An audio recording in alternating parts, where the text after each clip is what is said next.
got a new follower down there. I'll play the alert. Why not? Why not?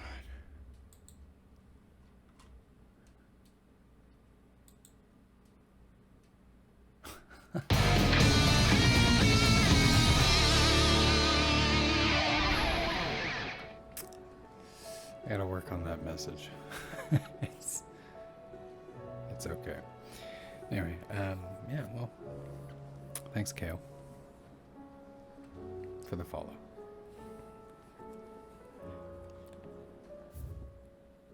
Let's pick up some side quests.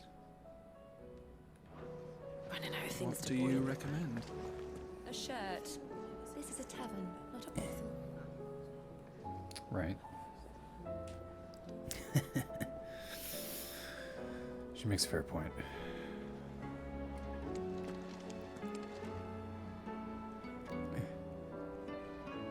Trying to center myself just right. Just right. Only right. Not left at all.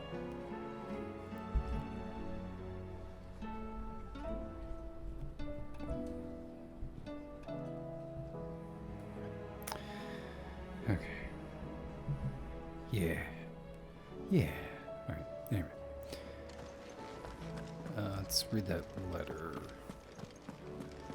The stew's been sent awfully to thin us. these days. Stew's awfully thin. Somebody's bitching about the food. I'll tell Molly. I will tell Molly.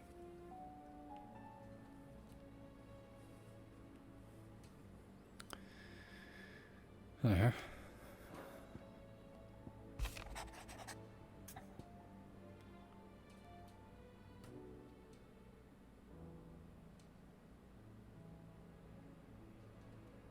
Okay. There's no way of knowing if Doris will confide in me, but I can speak to her at least. Indeed.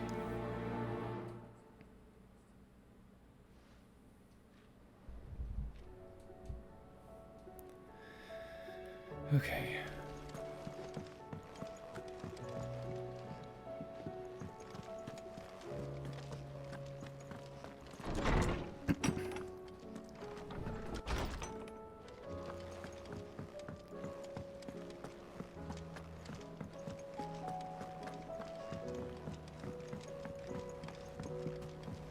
Come back.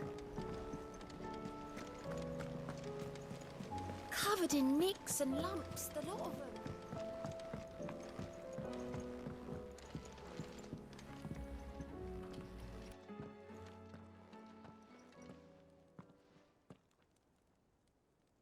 Where are you? Can I help you, Sid? I'm looking for Doris. Is she here? I'm afraid not. She's at Martha's Rest on a job. My job, actually. When she heard what the mission was, she insisted on going herself. Alone. Did she? What was the mission? Following up on some new information. Once they'd settled in, the bearers you helped liberate in the Dragon's Eyrie were keen to talk about their imprisonment. And about their captor. The slaver Cole's team were tracking when they were attacked by the Beastmen. I'll go and find her. She's at Martha's Rest, you say? If she's not moved on already, yes. I hope everything's all right. Why would Doris insist on going alone? Maybe Cole was right to be worried. How do you split the sea, you reckon? Reckon we're better With a off lot on of power. Yeah, sure.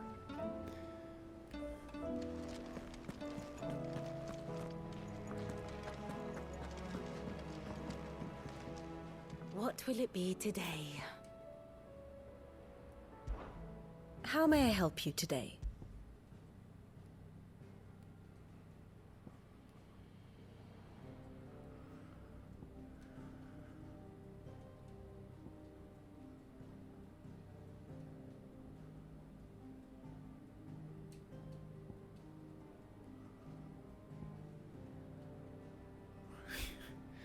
Nobody knows what Dion's doing.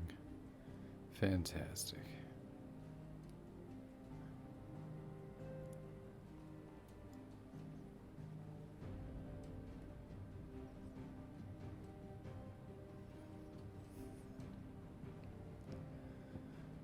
Aren't they dead?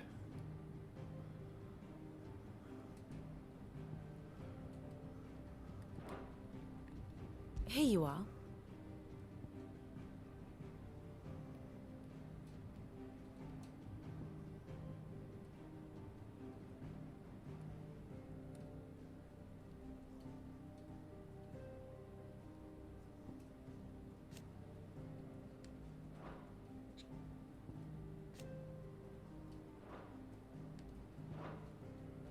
The state of the realm is ever-changing, Clive.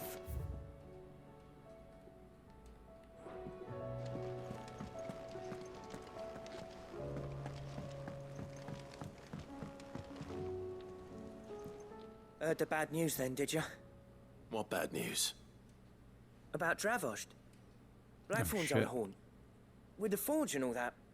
Well, anyway, the mines just down the road from there are spewing out ether like no one's business. And the village? Safe from the flood for now, but they've got other problems. Akashic. Every creature in the area is either turned or on the way to turning, apparently. Zoltan and the others are living on borrowed time. They need help, and quick. Doris sent a few curse breakers to keep an eye on things, but there's only so much a couple of scouts can do. Except get eaten. If something ain't done soon, the whole place will be overrun. I won't let that happen. Didn't think you would. Does Blackthorn know? I thought it might be better if he didn't. He'd only do something stupid. You reckon we should tell him? No. It's better this way. Yeah, well... I can't stand about knowing what's happening out there, so I'm off. I'll see you in Dravost.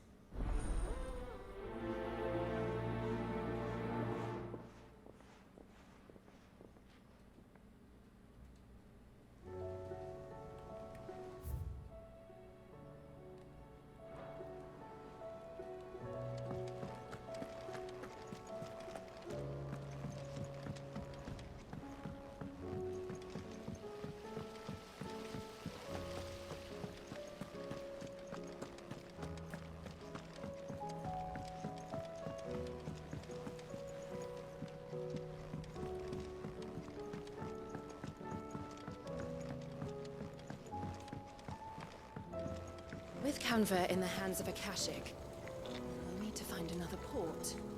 Preferably one as well hidden as the ironworks. Ah, Sid.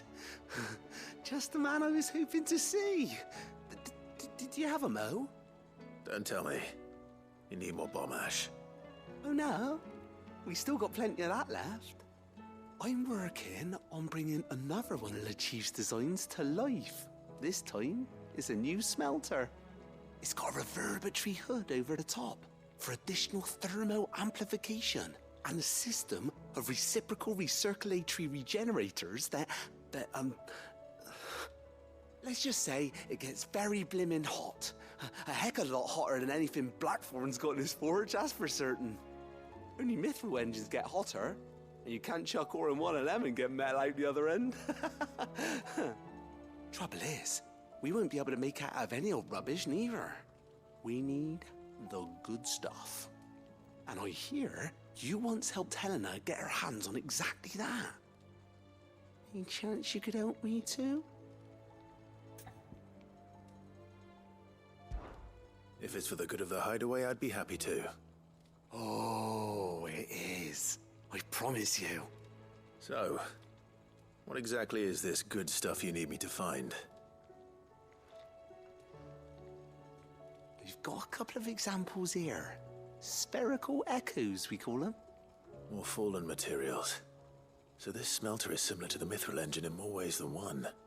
That's right. They're a bit like the thermal helms. Fallen ceramics deal with heat like nothing else, see? And what's more, they're directional, transferring heat from the inside to the outside. But these things, they're all outside. If we line the hub with them, They'll reflect the heat right back into the furnace. We've collected as many as we can, and I know where we can get the rest. Trouble is, they're all watched over by their bigger, uglier cousins. So you want me to visit some ruins, destroy some echoes, and bring back this fizz they're guarding? That's it in a nutshell, yeah. We're only 3 short, mind. And we know exactly where they are. There's one up Amber Way, in that ruin that they call Lost Plume, and another in the Silent South, over in Dalmekia. Last one is in the ruins of Advent, which is in the Empire. All right then. Wish me luck. It'll do. I'll be keeping all my fingers and toes crossed.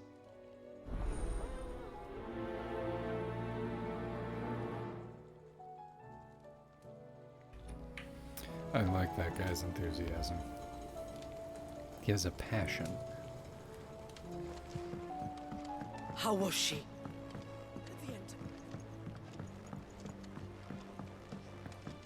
So, she don't need saved?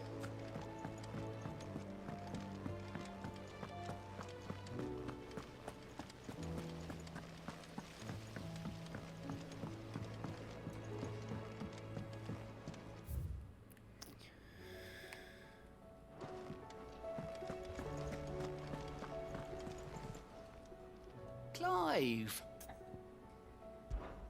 Quick look.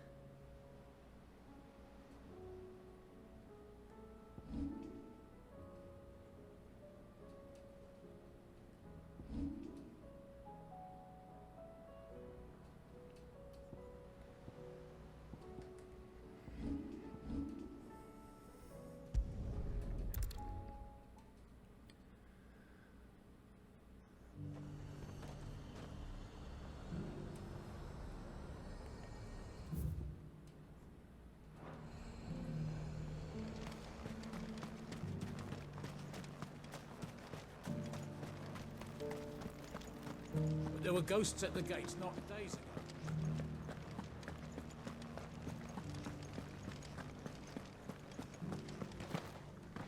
Those things I said before.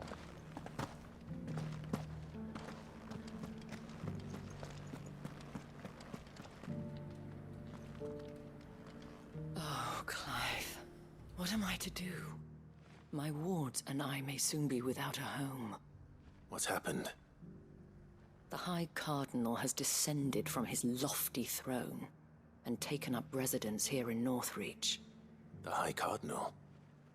Leader of the Council of Elders, second only to his Radiance at the head of the Imperial government. Not that any of those things still exist. Now he goes by his noble title, the Duke of Oriflamme. And what does he want with Northreach? He wants to transform it into a military stronghold, a foundation upon which to build a new Sambrek.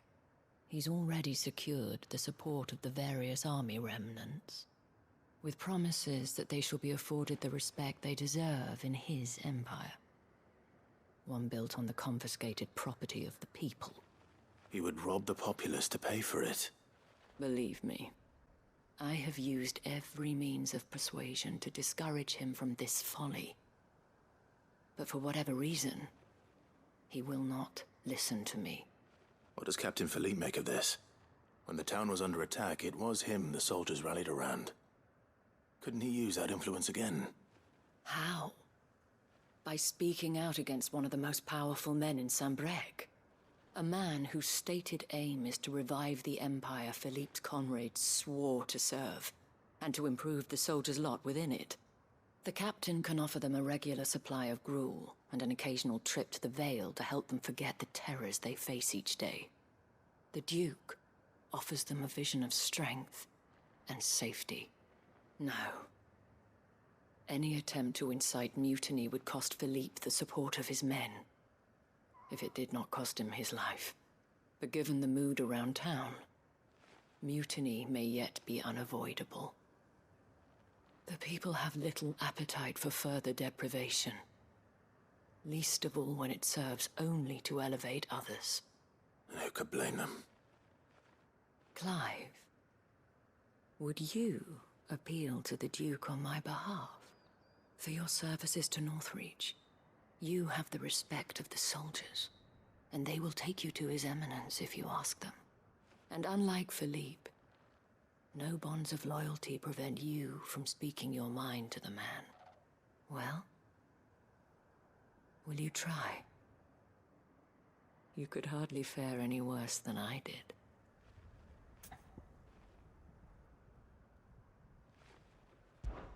I'll see what I can do. Thank you, Clive.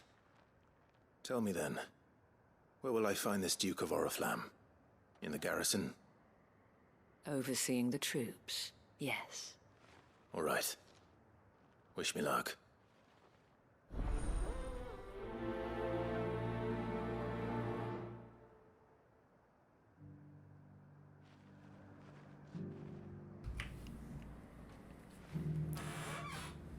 Okay.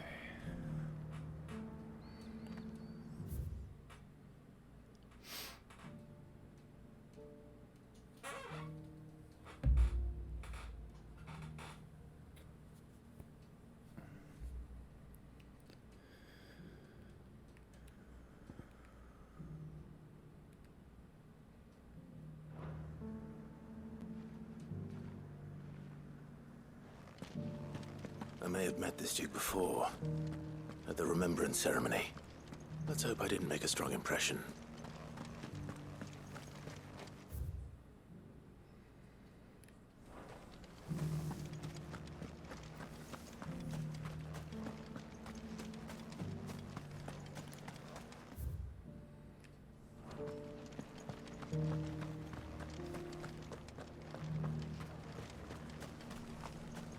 As long as you remain, the Veil will see to your needs.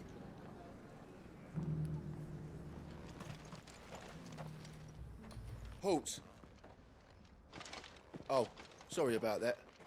You're the dame's man, aren't you? You got some business with the captain? No, actually.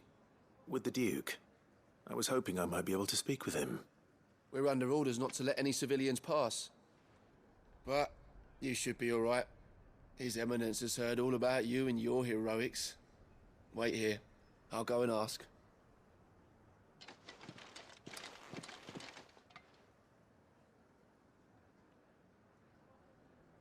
So, you are the sellsword who lent his aid to the garrison. The Empire owes you a debt, and I shall see it repaid. But tell me, is it wealth that you seek, or favor? Neither, Your Eminence. I thought only to inquire about your plan to turn Northreach into a stronghold. Ah, I see. You are worried the expanded garrison will render your services redundant. Yet you needn't be. A proud fighting man like yourself shall always have a place here. Pride of place, in fact. For too long has the contribution of the noble soldier been under-reckoned. But no more. For it is they who shall see the Holy Empire rebuilt, beginning right here in Northreach. Why here, Your Eminence? The town has been fortunate enough to escape largely unscathed from the recent troubles. Her defenses are sound, and her garrison well prepared. Which is more than can be said for Oriflamme or Twinside.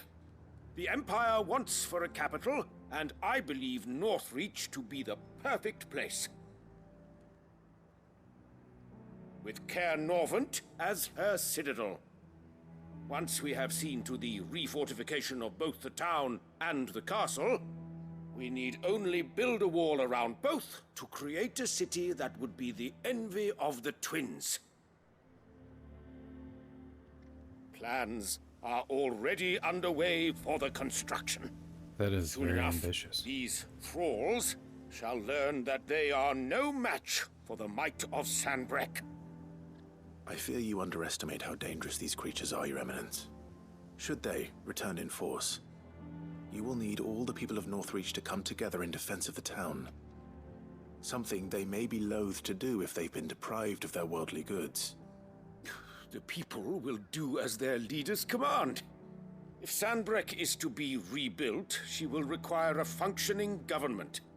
One whose authority is beyond question. That is why this levy is necessary. So that any man who wishes to join the army might do so and be fed, outfitted, and paid as befits a defender of the Empire. And yet there are those who persist in peddling the treasonous lie that I seek to steal from the people and drive them from their homes.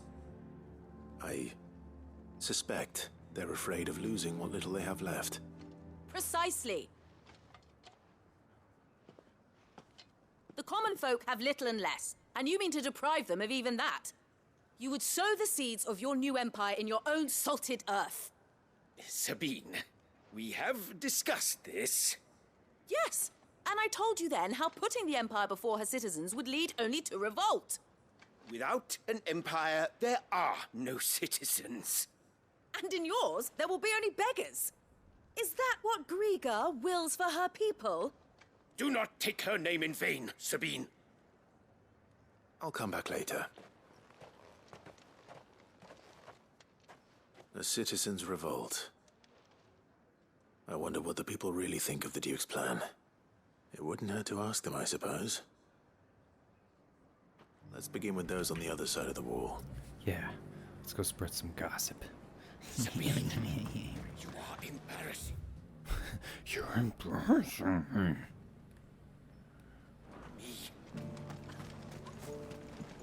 You're embarrassing yourself, Dad.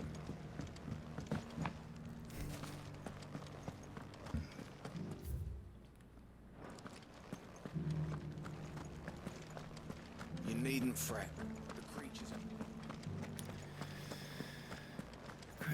There were ghosts at the gates not days ago. Alemonger. All right there. What is it Monger you're of after, ale? sir? Just your opinion, actually. I wondered what you thought of the Duke of Oriflamme. Oh, him. Not much. None of us traders do. It's thanks to nobles like him that we had to set up shop this side of the wall in the first place. Couldn't have the rabble getting any closer to the holy capital, could they? And now he's trying to drive us out completely, threatening to take everything we got from us if we don't clear off. If the dame said she wanted him run out of town, I'd be straight through that checkpoint, tar bucket in hand.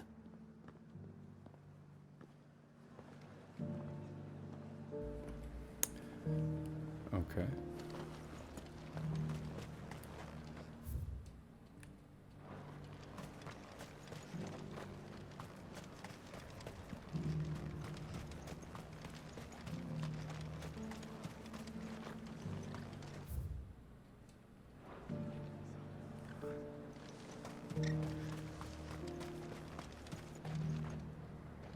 A question, if you don't mind. Mr. Chocobo. What do you think of the Duke of Oriflamme?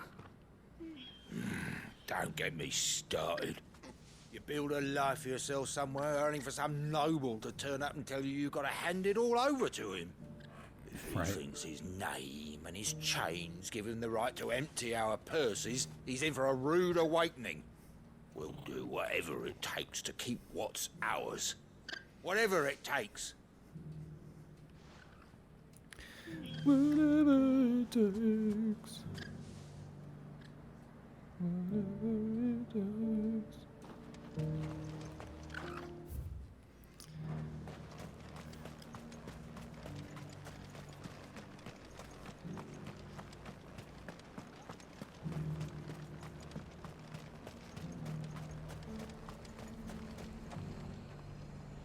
I've been hearing a lot of talk about a certain Duke. The big fat Nothing smelly good, I'll Duke. wager. Going around acting like he owns the place.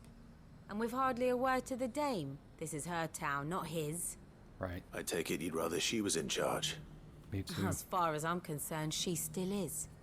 Just need his eminence to sod off back to Oriflamme. Sod off. You had Well, the people seem united enough. What about the soldiers? Why? Your stall is as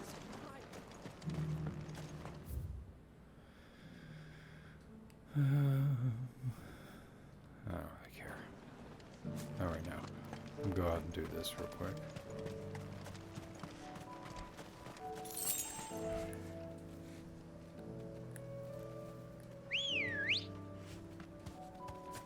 Ready, go?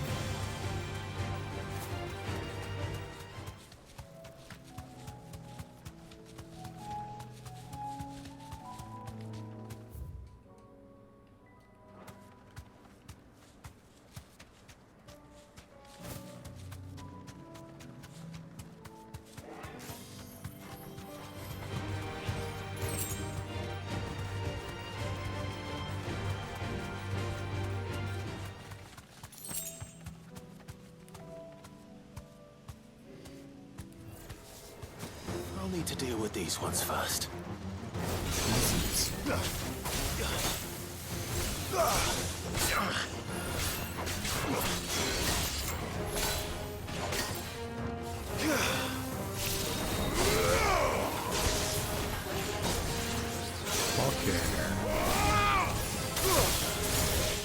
Well done, Toggle.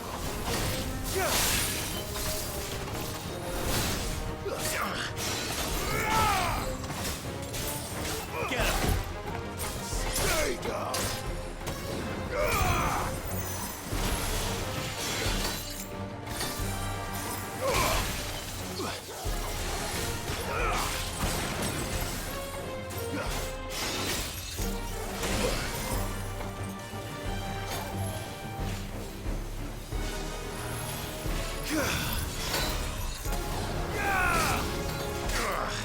That's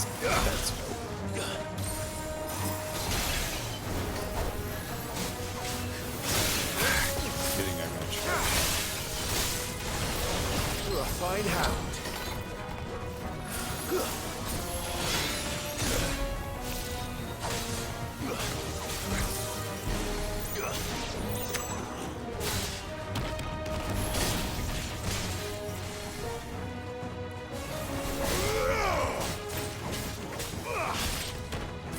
Stay down. Enough.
You're finished.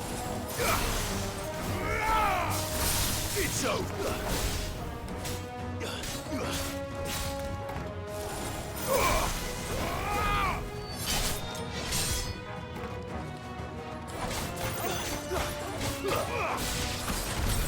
Now to find this spherical echo. Yes. Okay. Oh, spherical echo.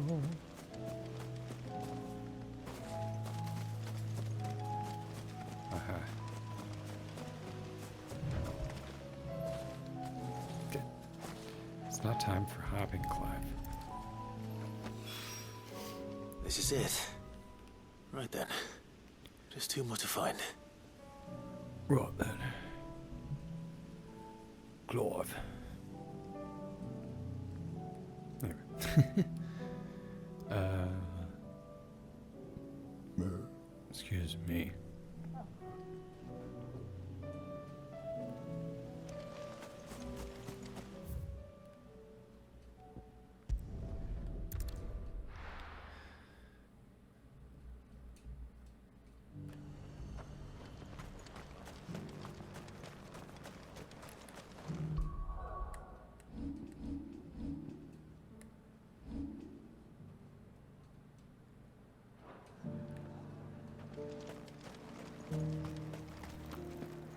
But there were ghosts at the gates not days ago.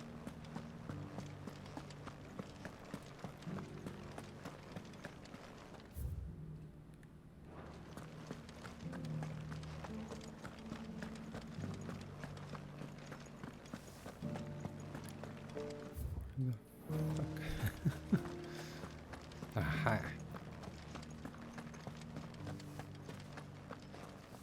So Excuse me, do you have a moment? I wondered if you'd mind sharing your thoughts on the Duke of Oriflamme. Well, he's made a lot of enemies coming in the way he did. I mean, look around us. You can see the state the realm's in. The traders might not like having the fair. screws put on them, but if they volunteered a few more of their hard-earned gil before things got bad, maybe they wouldn't have to. I think the Duke's got a point when he says rebuilding the Empire's the best way of making sure we're all protected. And if that means people who don't know one end of a sword from another have to make way for those who do, well, that's just how it goes. That's how it goes. It's just how it goes. Or it's just how it goes.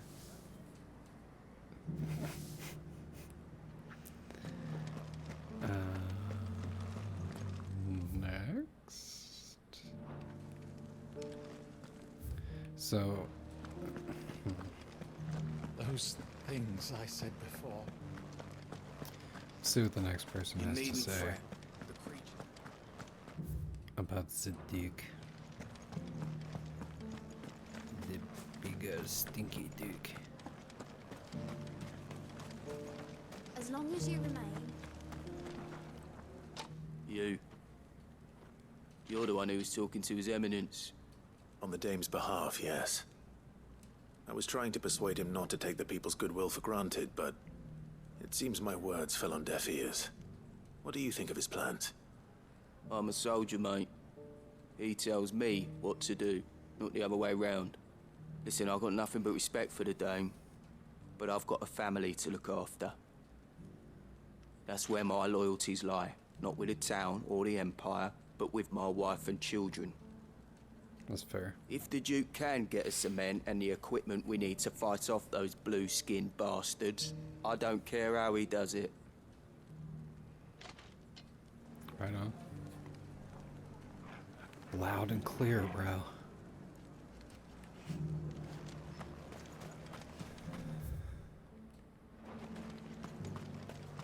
Sabine, you are embarrassing me. Still. You're Embarrassing yourself. yourself.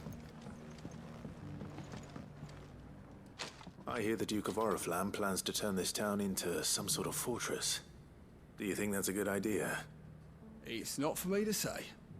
All I know is that unless the Emperor orders me otherwise, His Eminence's word is law.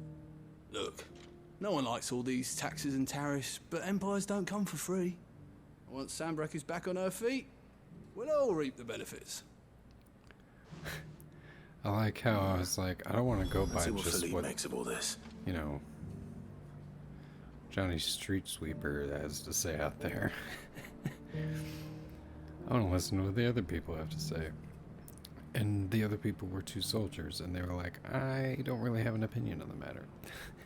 Like, thanks, guys.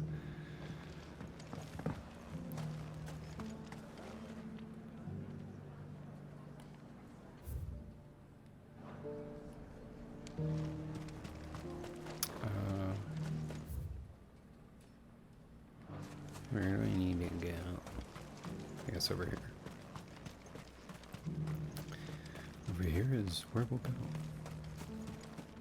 There's dragons out there.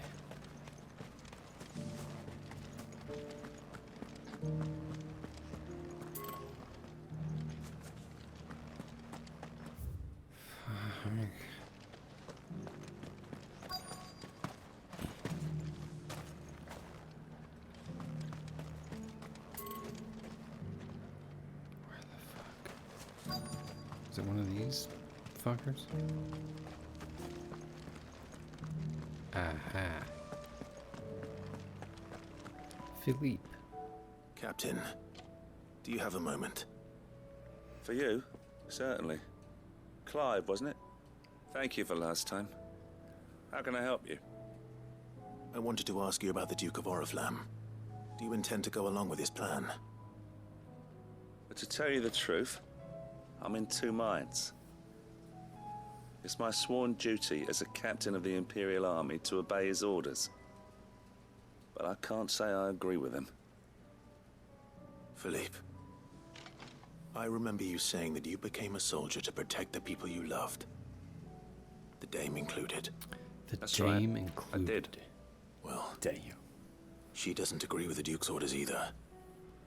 She thinks they could tear Northreach apart. She doesn't like that Duke. Doesn't like the look of it. And she's probably right. Thank you, Clive. I know what I need to do now. Protecting the people I love is what matters. Doesn't matter how. Well, duty calls, so I better go. Thanks again. All right, all right.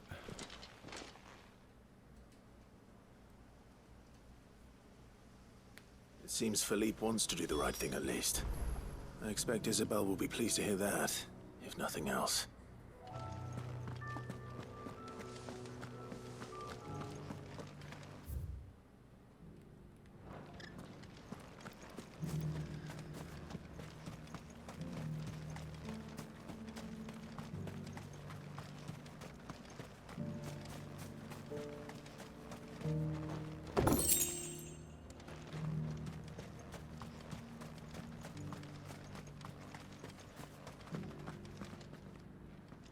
Ah, Clive. How did you fare? Were you able to speak with the Duke? I was, but...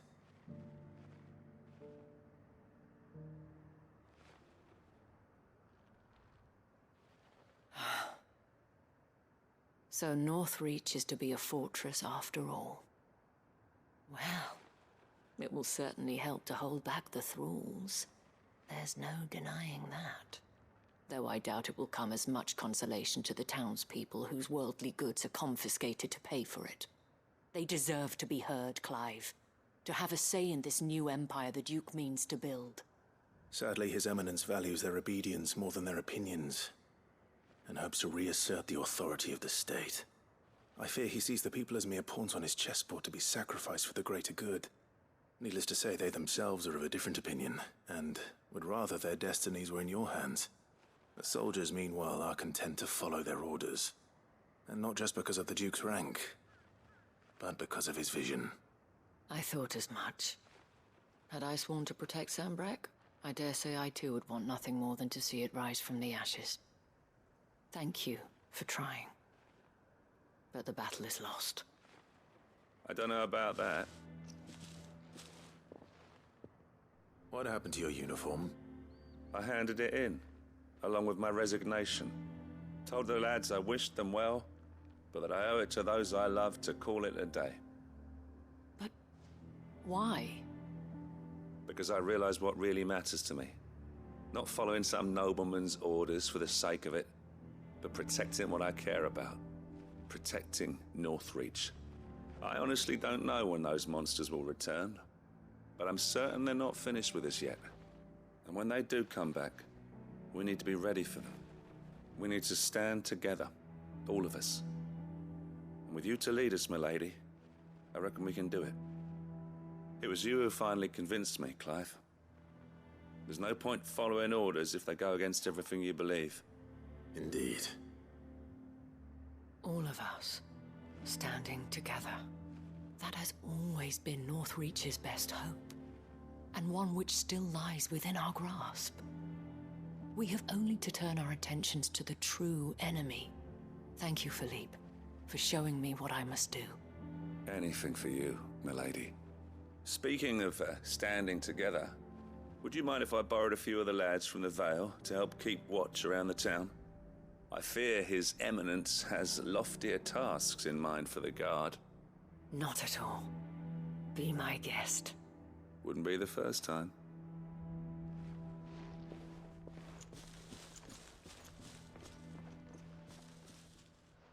There may be hope for Northreach yet. Especially with men like you and Philippe to champion our cause. I, for my part, shall continue to work upon the Duke, in the stubborn belief that I might still tempt him into joining hands. But I suspect I shall have to call upon your aid again. Until then, Clive. Until then.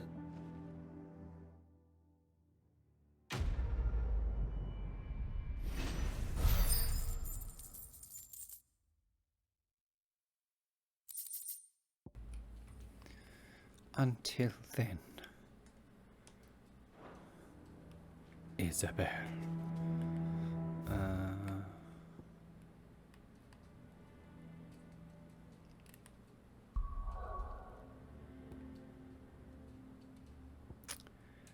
Shit.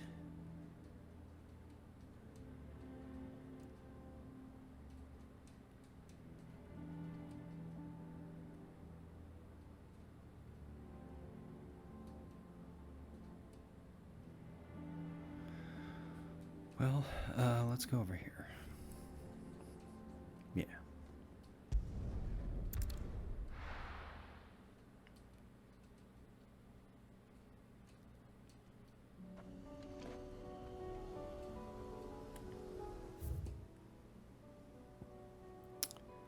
Fuck. All right.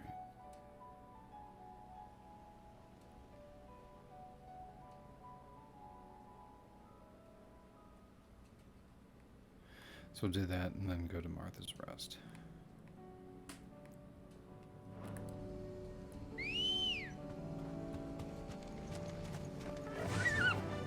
Run like the wind.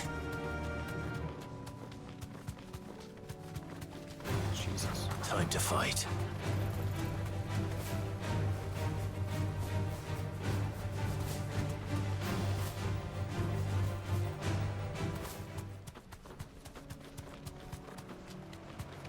Damn it.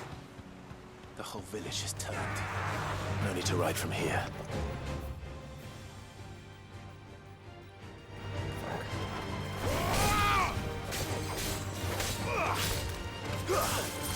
Stay down!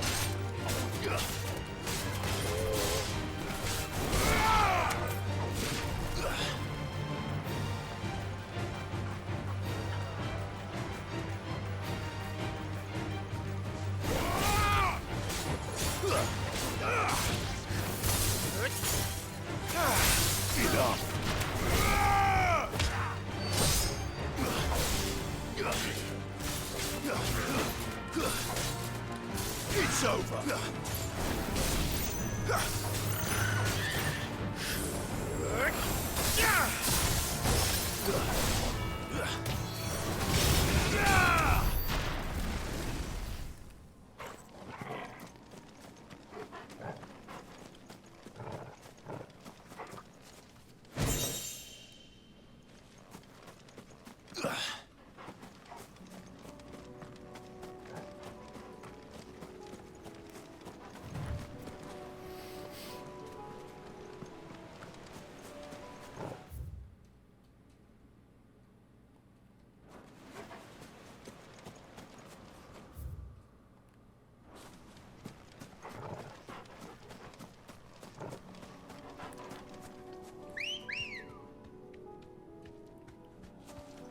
Good girl.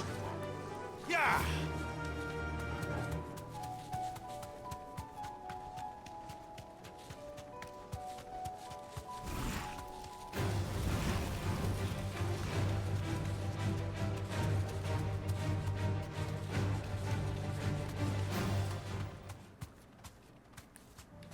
Be safe. Hold up.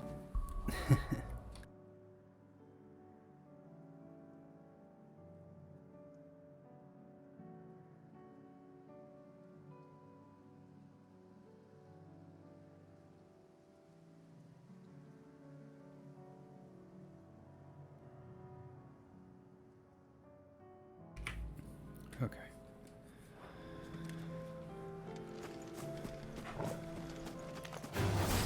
Time to fight.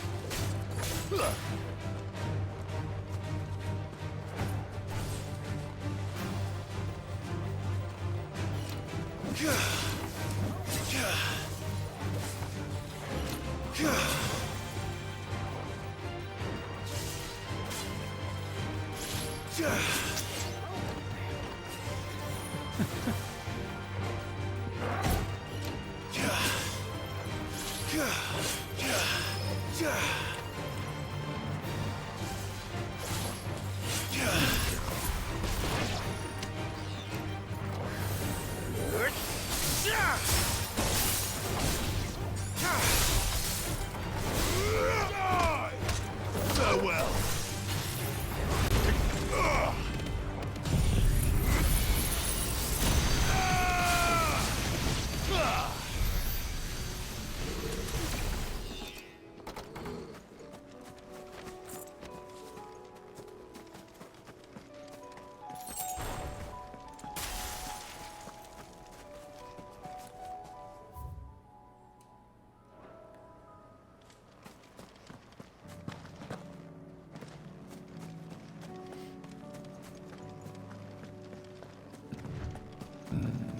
Excuse me.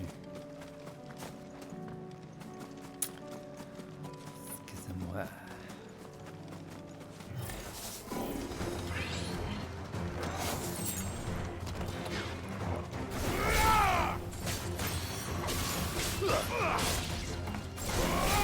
Stay down.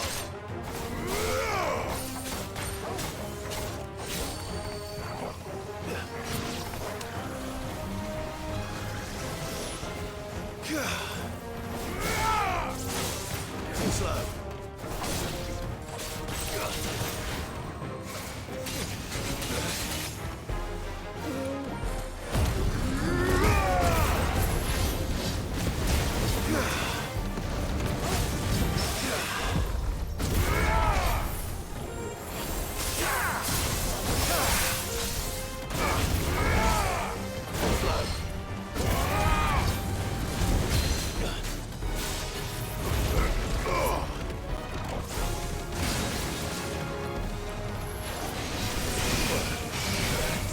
There's a good boy.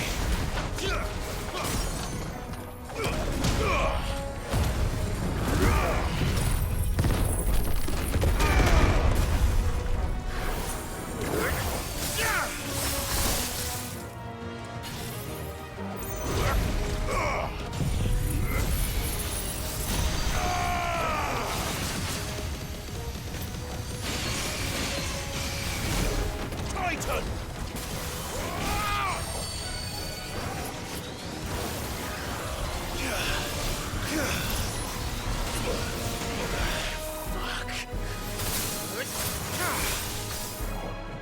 That's better. To me, boy. Nice try.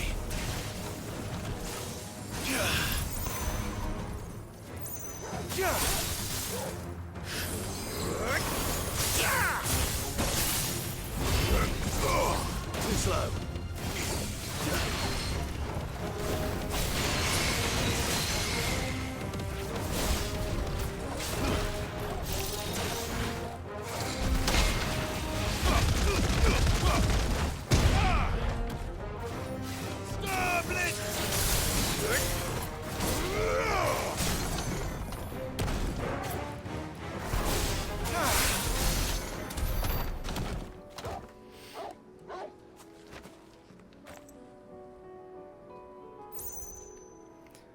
Pick up the thing. Where's the thing?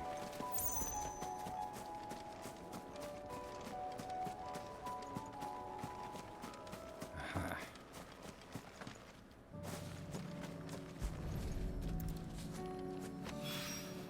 Noise. 2 down. 1 to go.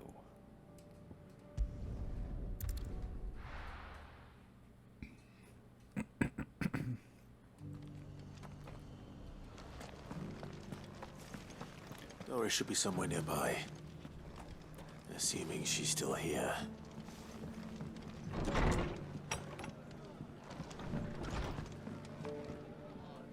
Ah, Clive. I was just about to send for you. I'd like you to take something to Sir Wade up in Eastpool. Seeds for planting. Thought it was about time they started growing their own food. I'll keep providing them with whatever they need in the meantime, of course. But if Eastpool's going to survive, it's got to be able to fend for itself. As of those poor bearers. They've lived their whole lives in servitude, but now they're their own masters. Small wonder they ain't got the foggiest how to provide for themselves. So it's up to us to teach them. And if you're wondering why well, the wagoneers taking supplies up that way have been coming back with more and more reports of Akashic around the village of late. Sir Wade's putting a brave face on it, but I think even he's starting to worry. And if he's likely to share those concerns with anyone, it's you.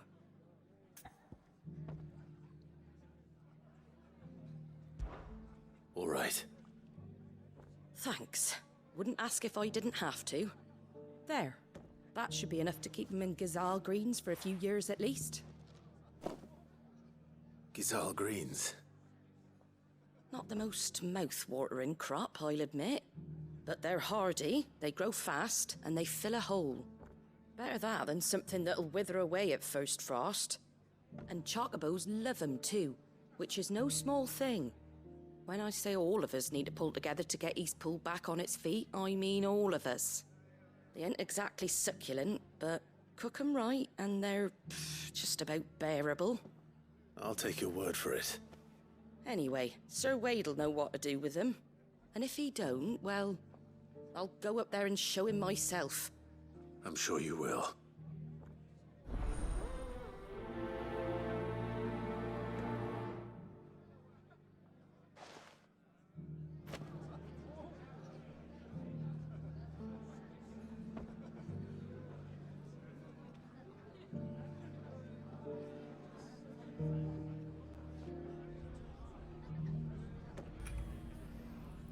Fantastic.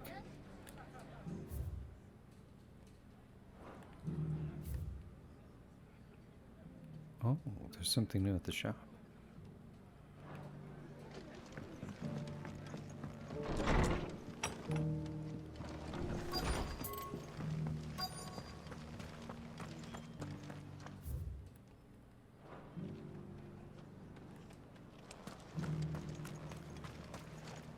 How do? What up, how do?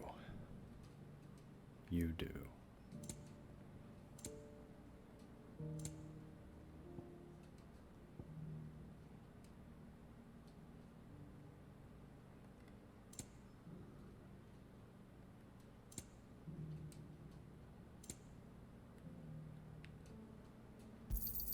Thanks very much. Much obliged.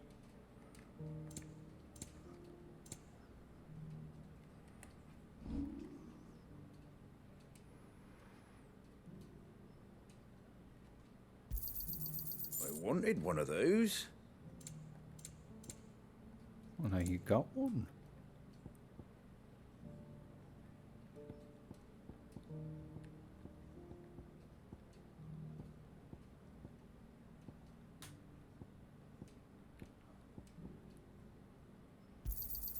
Is that everything?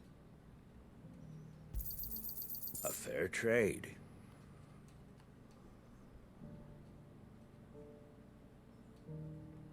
That all, is it? For now. Yeah.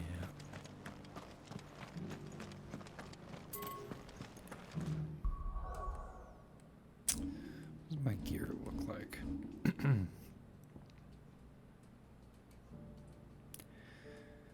Okay.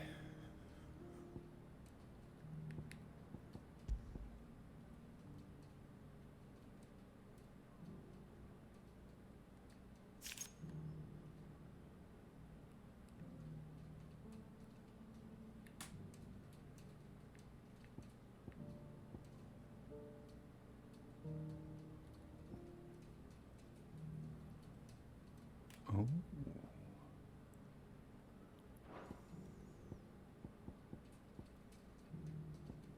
Aha. Okay.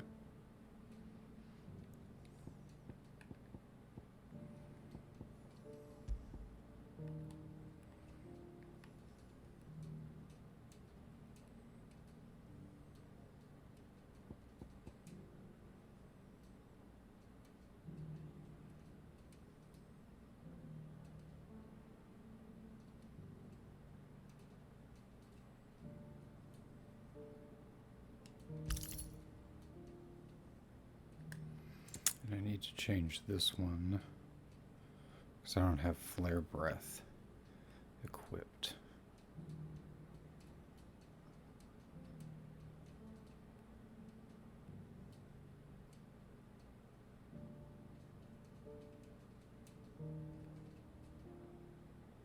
I have raging fist. Okay. Yeah.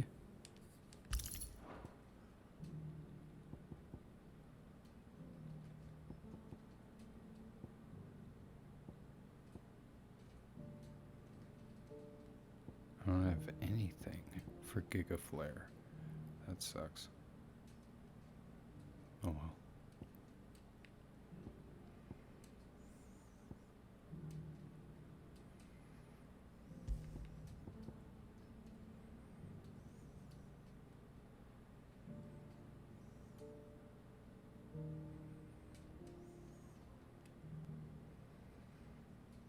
Okay.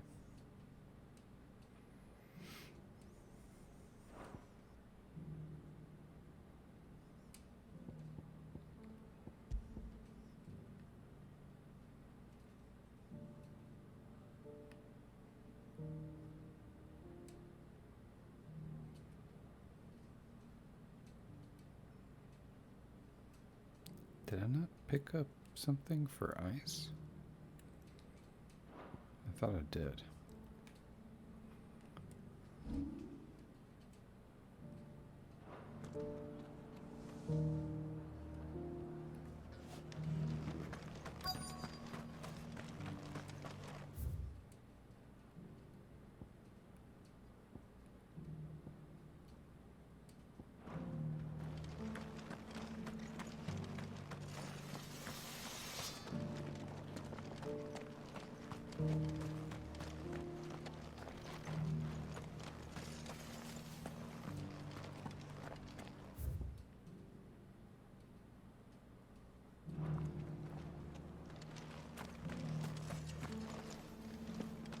I've got greens of all Looking for shapes shelter. and sizes.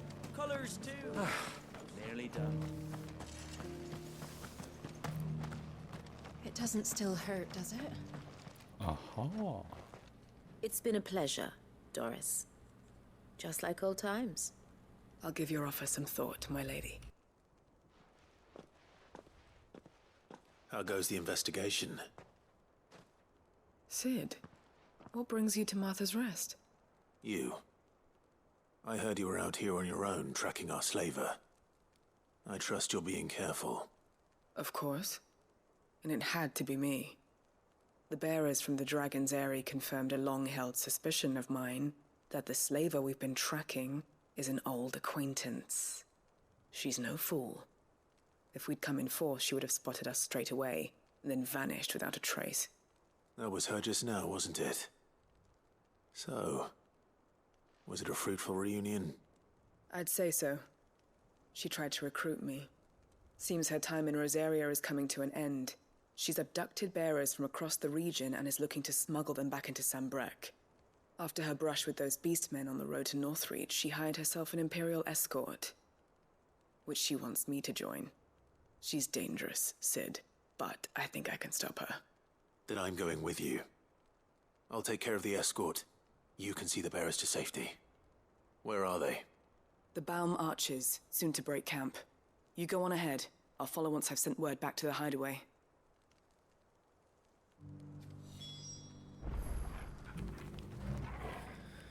Done and done.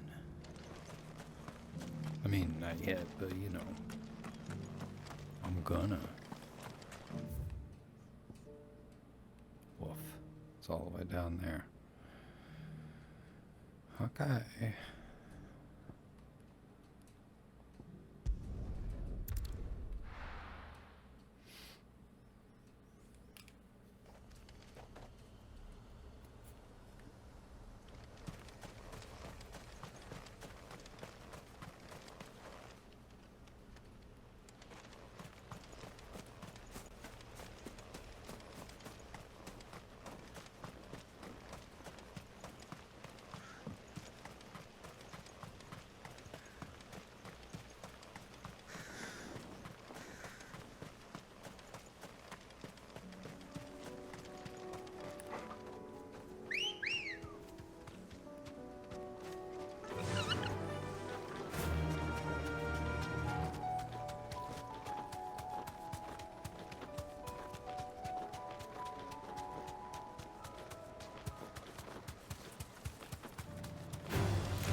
Good. They haven't broken camp yet. How did Doris come to know a slaver, I wonder?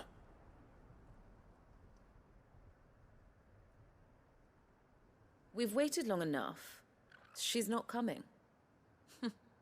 Ready the bearers. We're leaving. Back to civilization, is it, Mom? With all haste, lest any of you lackwits start talking like these feckless bumpkins. I presume your men are ready. We've suffered too many delays as it is. Any more, and I'll be docking your pay.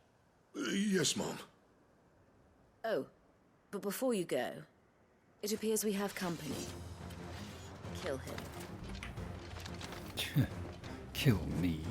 You're welcome More. to try.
Get him!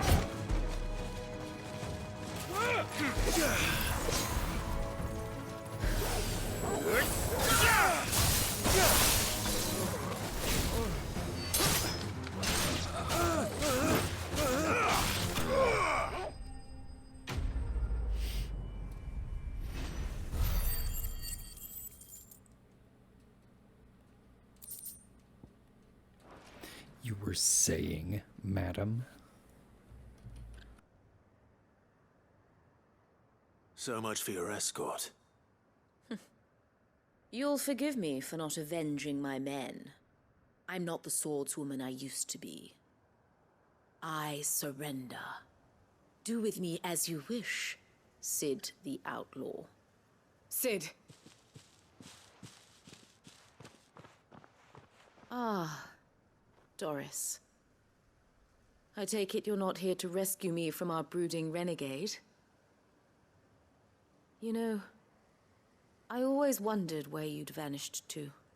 But casting your lot with this criminal of all people. Better fighting for a cause than killing for coin. I'm sorry, Sid. I should have told you sooner. This woman, my former master, once trained bearer children to be weapons in service of the highest bidder. She raised me like a daughter, and I did terrible things to earn her favor. It wasn't all terrible, surely. We had our fun, too. You were always so eager to learn, and had such clever hands. All my other children took either to the blade or to the books. Always either or. But you proved yourself a master of both. That's why I kept you for my own. How about it, my little dagger? Care to swear that blade to me again? I never swore my blade to you, nor will I ever. I fight for a higher cause, to liberate the bearers of this world. Farewell, Master. Thank you for making me the weapon I am. You always were a righteous child. Perhaps that's the reason I loved you so.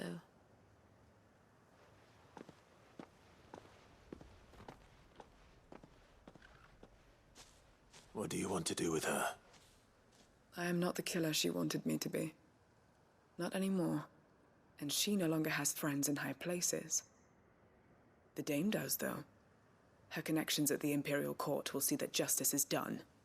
All right. If you're certain. I am. And thank you for everything. Now, I better let these bearers know that they're safe.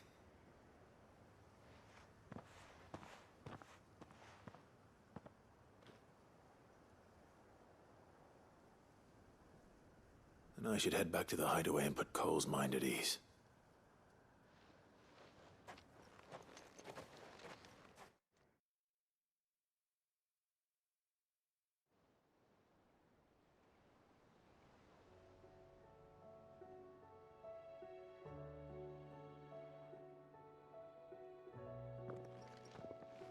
Welcome back, Sid. Doris's message just arrived. I hear you saved more bearers from being smuggled across the border. With any luck, they'll be joining us in the hideaway shortly. Oh, and your letter. You don't need to worry about Doris anymore. I'd been hoping as much. She mentioned one or two things in her report. So the slaver we'd been chasing all these months was her former master. Wish I'd known. She's been arrested, by the way, over in Sambrek. Went quietly, or so we're told. And she won't be getting off lightly. The Empire may have no love for bearers, but it's none too fond of black market traders either. Can't have been easy for Doris. I'm sure it wasn't. But don't worry. She'll be all right. I hope so. Suppose you should know, eh? You had quite the past yourself before you came here, or so I understand. Anyway, thanks again, Sid. The Cursebreakers would be lost without Doris. And you, of course. Keep up the good work, Cole.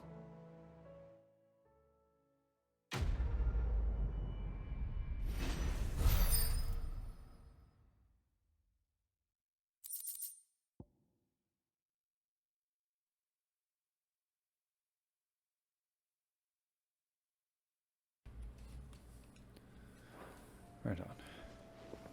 So just, yep, just moved me back to the hideaway. That's cool. It's not like I can't leave. All right.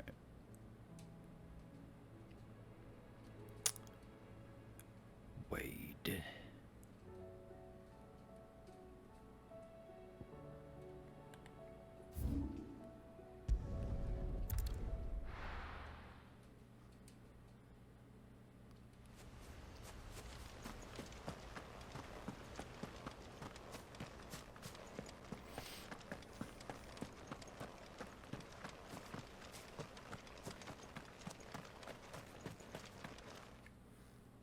Ah, Lord Rossfield. What brings you to Eastpool? A delivery from Martha.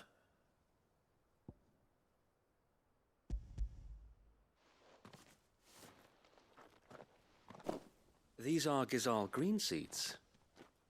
Martha's keen to cut the apron strings, then, is she? I jest, of course. You see, I had thought we might be able to revive the old wheat fields, but they'd long since gone to seed.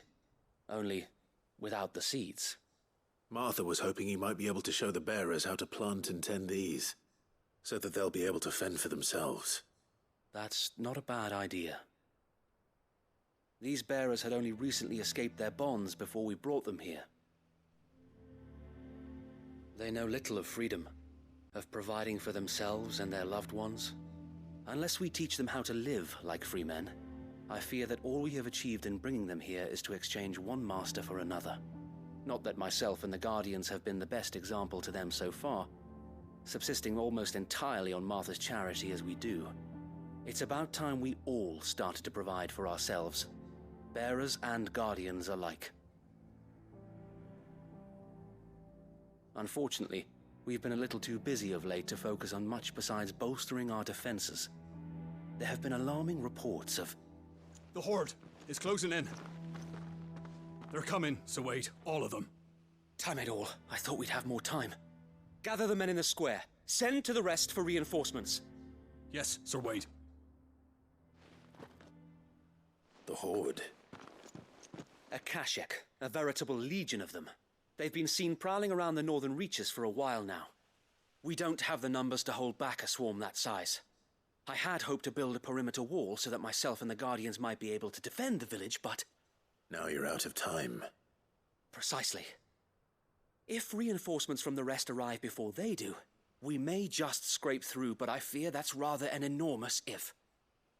What if you could call on reinforcements from Eastpool? You mean the bearers?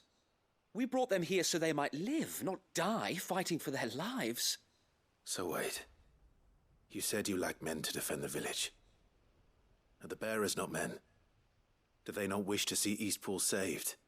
Though they may not be trained soldiers like your guardians.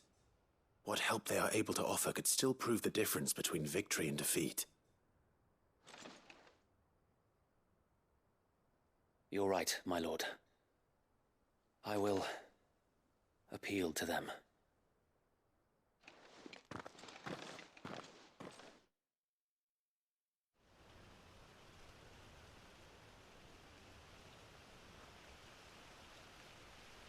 My friends, I humbly beg your aid. We Guardians are few and our enemies many. But I swear we can defeat them with you at our side. You would send us to the slaughter, to serve as bait for those fiends so that you and your men might be spared. And to think we trusted you. Say what you will, a home is not worth dying for. But it is worth fighting for. Sir Wade fights to give you lot a chance. Goddamn Just right. like I do. Tell Just him, like Martha. Sid does. We all wanted to give you a home where you could be free. And you got one, didn't you? This place, Eastpool. This is your village, your home. And if you don't fight to protect what's yours, you'll lose it. You know I'm right. This world wants to take everything from you. Everything. Your homes, your freedom, your very lives. So then, are you going to stand by and let that happen to you? Are you going to accept fate like good little Bran did and die, having never stood up for yourselves? Or will you fight like free men and women?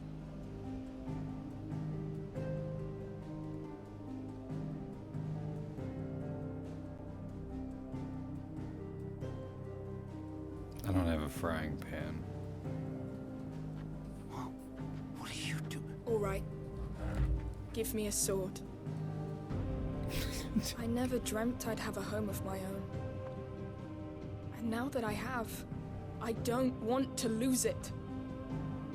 I will protect what's mine, or die trying. We all will. Free men and women, fighting together.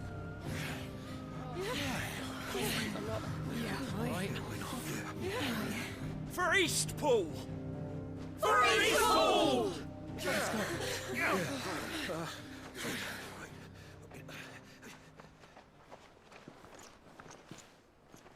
Thank you, Martha. Don't mention it. Just promise me one thing. That you'll show them how freeborn fight. Gladly.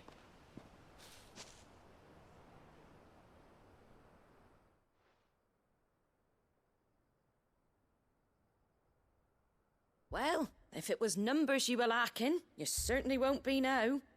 Thanks to you. Me? Oh, I just love the sound of my own voice. Lord Rossfield, my lady, we're ready. So what's the plan of action? We'll divide our forces into several small detachments, each made up of guardians, bearers, and guards from the rest.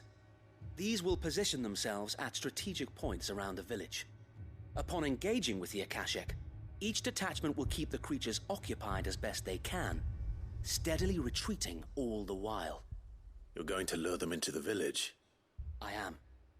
We will have neither the time nor the resources to treat the wounded, so injuries must be avoided at all costs. Instead, we will focus purely on defense at first. By coordinating our withdrawal through the use of messengers drawn from among the bearers, we will aim to have the swarm converge at a point of our choosing.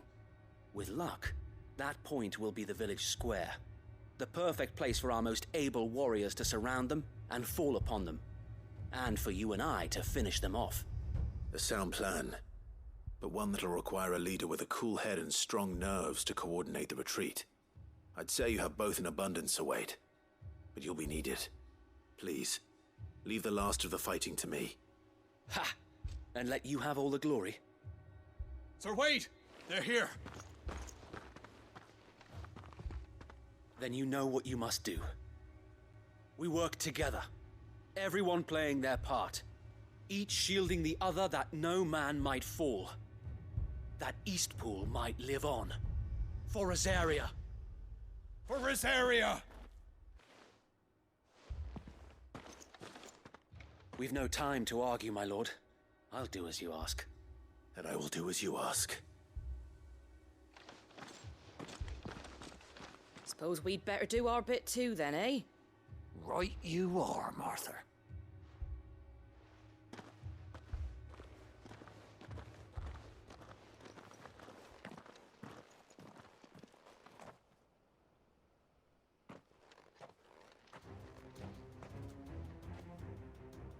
The calm before the storm.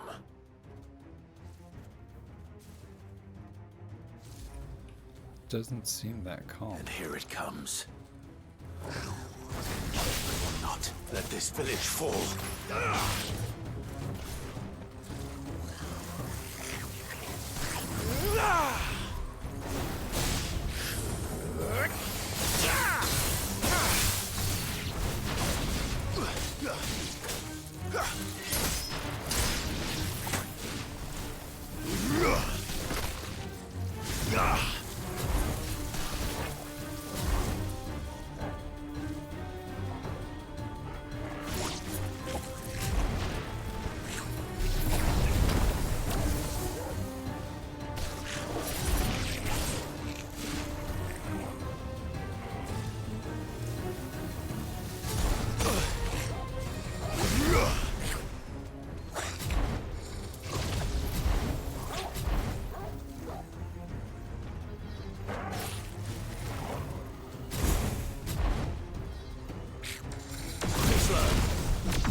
Looks like that's the last of them. Lord Rossfield! Change of plan! What is it? Owl from the rest. An Akashic curl's been sighted on Rhiannon's ride and is headed in their direction. Well, the better half of her guard is here. So wait, how many Akashic remain in Eastpool? Hard to say. My men are still facing some resistance, but I think the worst is behind us. I could order a detachment or two to fall back and... No. Let them finish the job. You stay here too, Sir Wade. Your men need you. I'll go after the Curl. Join me only when Eastpool is won. If you're sure, my lord. May the Founder protect you.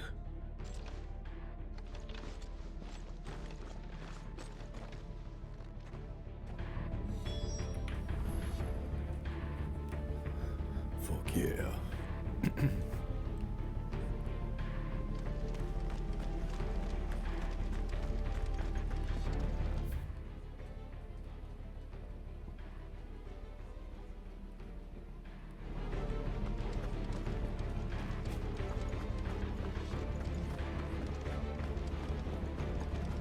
Next one's mine. I might.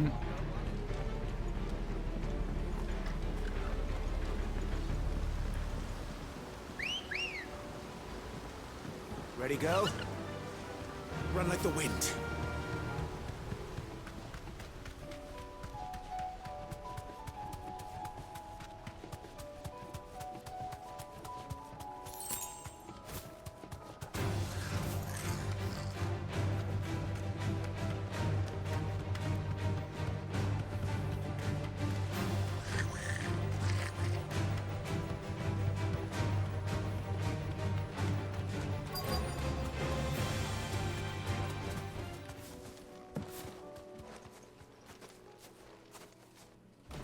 Oh shit. There it is. With me, Torgal.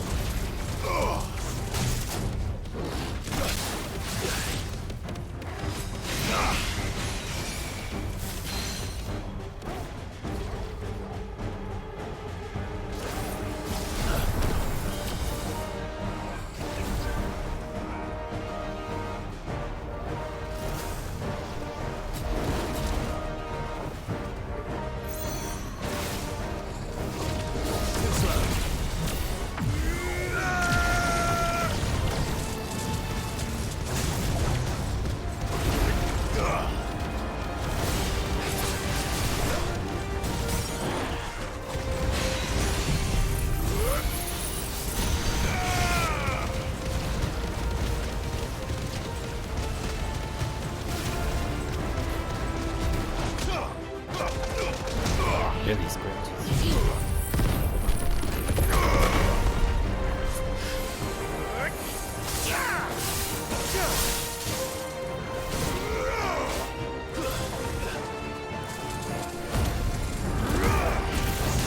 You're finished.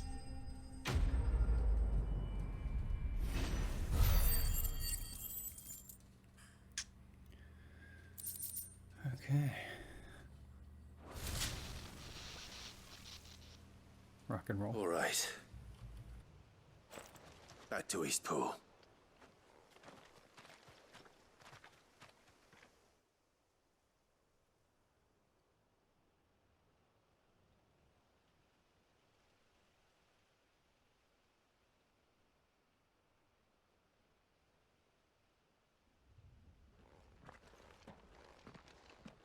Lord Rossfield, the Curl, is it?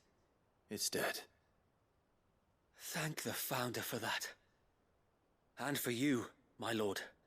We were able to eradicate the rest of the Horde. I have guardians posted around the village to keep watch for further attacks, but all seems quiet for now. I hesitate to say it, but I think it might be over. I think it might.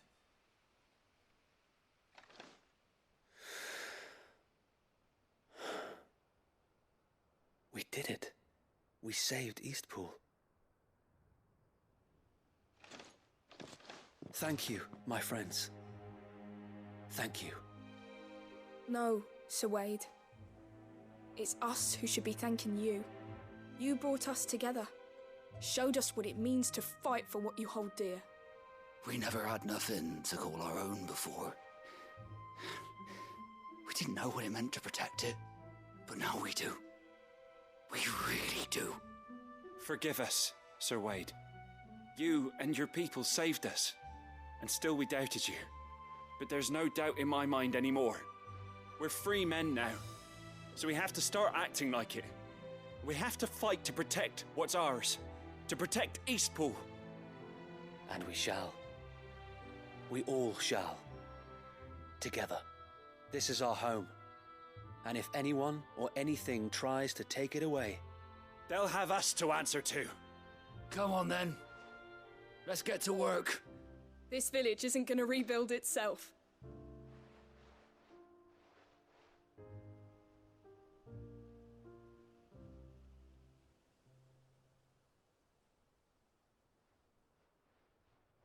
They're not slaves anymore. No. They're Rosarians. Your father took pity on the bearer's plight, and I believe if he was still with us today, this is what he would have wanted. I believe you might be right. I shall remain here, my lord, and do what I can to help rebuild the village. After all, this is my home now too. And I could hardly call myself an Eastpoolian if I didn't pull my weight. I think you'll find it's East Pudlian, Sir Wade. But you should be proud all the same. I'll have to pull my weight too. Can't have the rest getting outclassed. Speaking of which, I ought to be getting back. Can we continue to count on your support, Martha? Of course, and I'll be counting on yours too.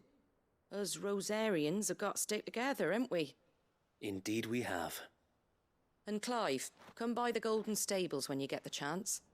I ain't paid you for delivering them seeds yet. All right. I will.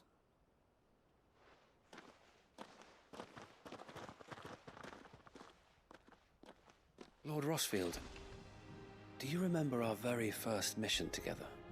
Clearing the goblins from the Stillwind Marshes? How could I forget?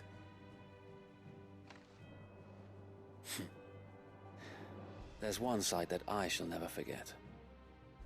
You, facing off against that giant Morble. Not a trace of fear on your face. Since that day, there have been more than a few times when I felt like giving up. When the odds seemed so stacked in the enemy's favor, I thought I may as well just lay down my sword and surrender.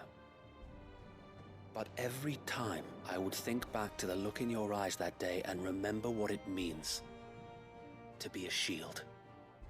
Know that whatever trials Eastpool may face, I shall never lose courage. Thanks to you. So Wade, you have always been a true shield. I know that Eastpool, and indeed all of Rosaria, will be safe in your hands. Thank you, my lord. I know the rest of the world will be safe in yours. I'll do my best.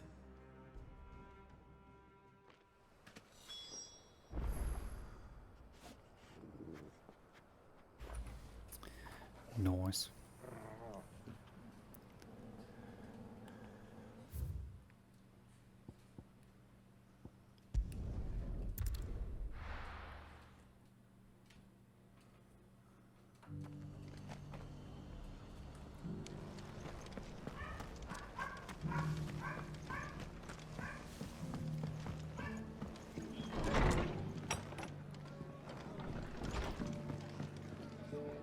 The hero returns. Yup. It's lucky you came by when you did, eh?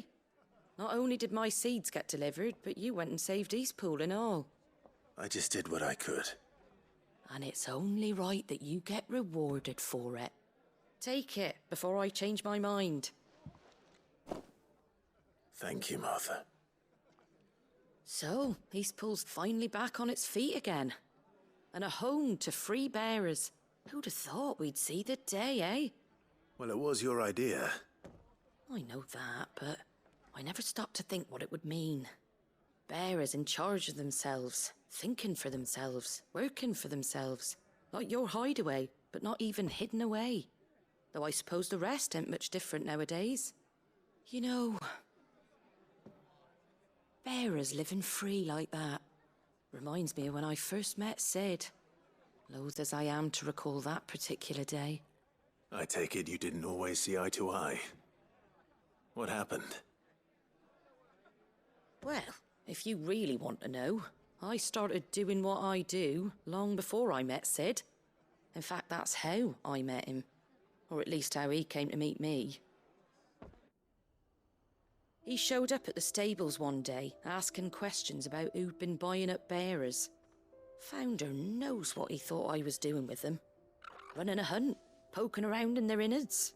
Something awful anyway. Me, I thought he was a new constable. Thought the game was up. But somehow we both managed to work out what each other was about. And before I knew it, the cheeky arse was rattling on at me about how I was doing it all wrong. After all my hard work. Told me I was giving them relief, but not freedom. That my bearers were still dying as slaves. Got right under my skin, it did. Told him if he didn't like it, he could bugger off and report me to the garrison. And you know what he did? He smiled. And then he laughed. And then I did the same. We made a pact that day, that whenever one of us was in need, the other would always be there for him. And you were? Well, we both wanted the same thing. To make life better for bearers. Just like your dad. Do you know I was born right around the time Elwyn became Archduke? Growing up, I saw how he tried to change things. He certainly didn't lack for ambition, that one. Indeed. But the loftier one's ambitions, the harder they are to achieve. Which is why those of us who follow in their footsteps need to finish what people like Sid and my father started. Suppose you're right, aye. And if we don't manage it, there's always them who come after us. Good thing we've got a few half-decent sorts waiting in the wings, eh? It's almost enough to give you a little bit of hope. Just a little. Anyway, enough nattering. Better get back to work. Let's see about making everyone some dinner, shall we? The least the folks who saved Eastpool deserve is a hot meal. And you and me ain't gonna save the world on an empty stomach neither. That sounds like a wonderful idea.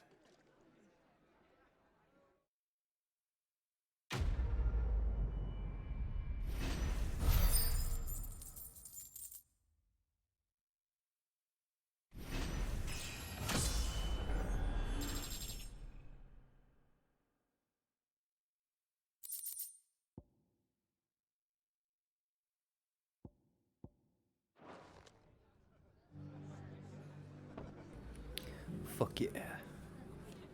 More stuff.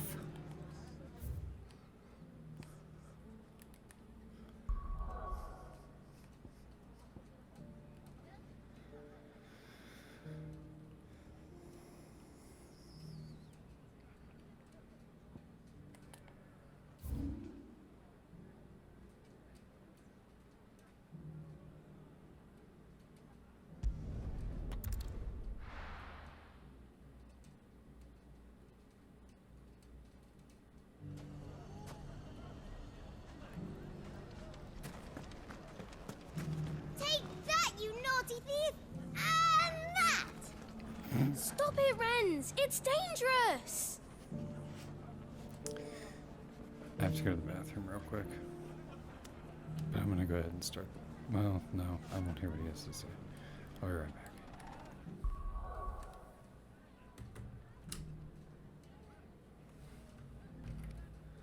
Okay.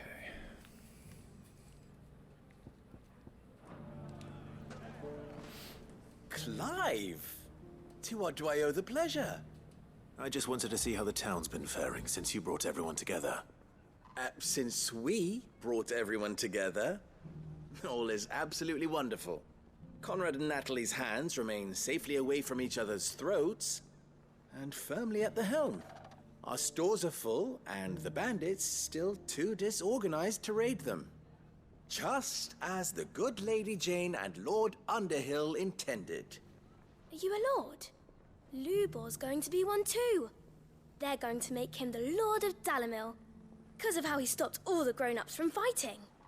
It's the mayor of Dalamil, dear child, and the vote hasn't taken place just yet. But if the people wish me to lead them, I shall. And my first act will be to build a school so that menaces like you two learn not to interrupt your elders. Speaking of menaces, there may be a rather worrying one just over the horizon. May there indeed. I'm afraid the example Conrad and Natalie set in putting aside their differences and presenting a united front might have caught the bandits' attention. And they might have elected to take a similar approach. They have formed what one could call a League of Outlaws, and they grow more organized by the day. But we'll fight them all off just like last time, no matter how many of them there are. Won't we, Lubor? Of course we will. If we continue to work together, we can overcome any challenge we choose to face. The longer we avoid facing this one, the more difficult it will be, until the only way to overcome it might be to run for the hills. Our best hope is to nip these efforts at organization in the bud, by finding those ne'er-do-wells who have yet to join the cause, and ensuring that they never do. Perhaps a certain Lord Underhill might be willing to lend us his aid once more? How could I refuse? Thank you, my lord. Victor will fill you in on the particulars. I have him stationed by the desert gate, receiving and collating reports from my scouts. Such an amenable soul. He reminds me of you. I'll go and speak with him.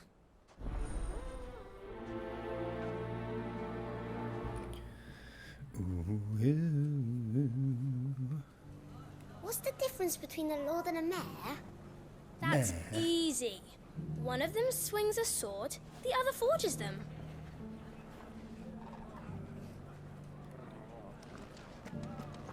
A League of Outlaws.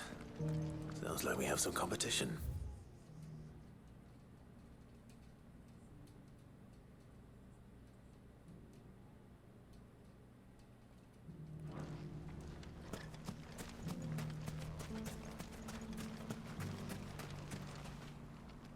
Still in Dalamil, Victor? Ah, Sid. I thought you'd have returned to Cosnis by now. I did. Then I came back. I've developed something of a fondness for the place. And having worked so hard to see it saved from one fate, it would seem remiss to abandon it to another. A sentiment Master Lubor certainly isn't shy about exploiting. Hence my doing his bidding yet again. You're not the only one. What does he want you to do? He asked for my aid in putting down the bandits. And he said that you might be able to help me find them. Then you've come at just the right time. I was on my way to speak with Conrad about how to organize our forces. There are more camps in the vicinity than we can safely strike at once. But we must strike together, and we must strike soon at as many camps as we can. We can't give this league of theirs time to rally its forces. All right. Which camp shall I take? There's one upriver. Just out there, across the dunes. Leave it with me.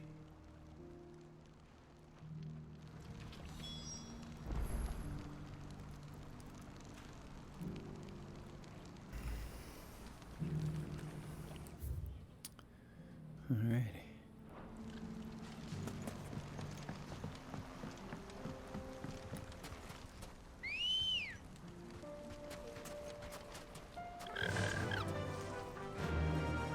Run like the wind. Those ne'er-do-wells want to...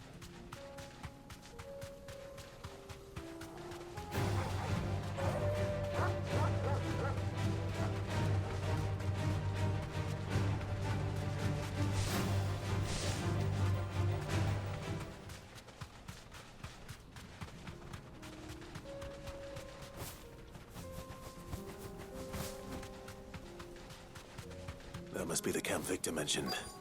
Come on then, Toggle. That's him. The one who killed Locke and Fingers. Take his head off!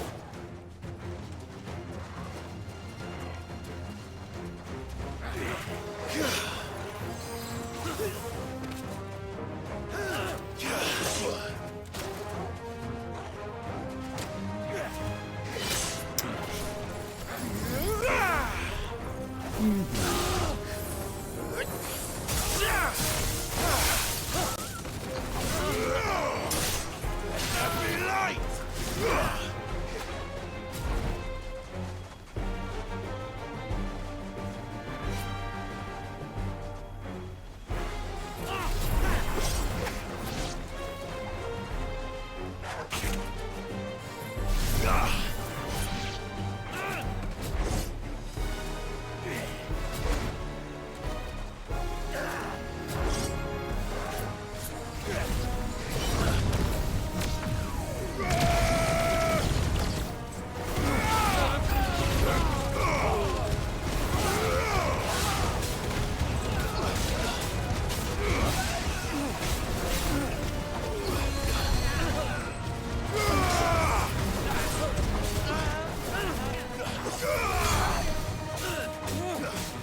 how.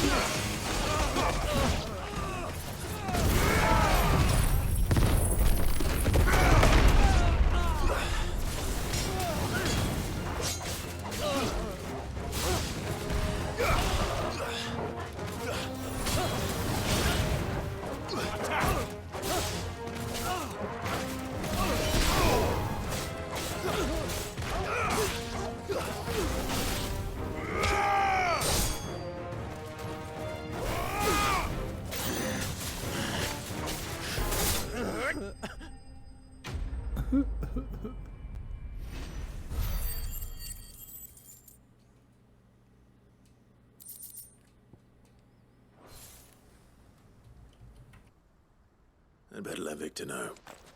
Sid, where are you? Ah, I see the bandits didn't pose you any trouble. No, but that's not why you're here, is it? No. Something's happened. We need you back in Dalimil. What is it? The whole town's in uproar. They're saying that Lubor is a bearer. What? Seems that one of our parties wasn't as thorough as they should have been. They let one of the bandits escape, and his escape route took him right through Dalimil. Some of the children spotted him, and he was about to silence them.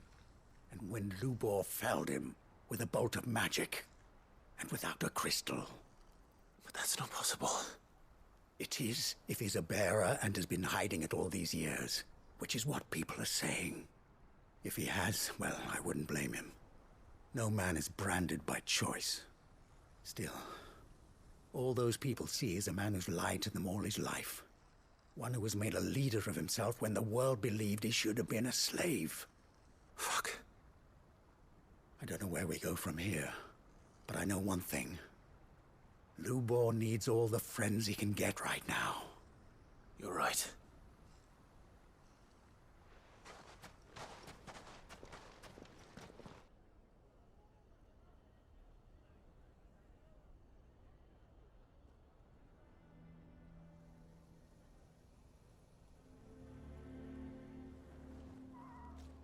And now everyone knows. I made it a habit to keep a crystal close at hand for just such an occasion. And when that occasion arose, I forgot to reach for it. Well, it was bound to come out sooner or later. We're sorry, Lubor. We tried to keep running, but we just couldn't anymore. There's nothing to be sorry for. I rather enjoyed playing the hero for once. All that matters to me is that you two are safe. Look at him talking to his betters like it's nothing. All lies, I'll wager. Just like the ones he fed us all these years. Once people make up their minds, it's hard to change them. We need to do something, and quickly. Convince the people not to let their prejudices blind them. Convince them that nothing has changed. That their enemy lies outside these walls, not within them. You're right. We should speak to everyone. I'm glad you agree. I'll handle the townsfolk. I'm a Dalmec born and bred. They'll listen to me. You head to the tavern. Make Conrad and Natalie remember who Lubor really is. They know that Lubor and I are friends. I might not make for the most impartial of interlocutors. Lord Underhill of Randalar's League of Merchants, however, is a trusted and impartial mediator of note. I'll do what I can.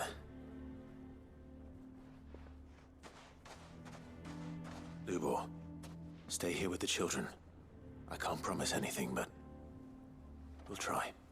And that is all I can ask of you.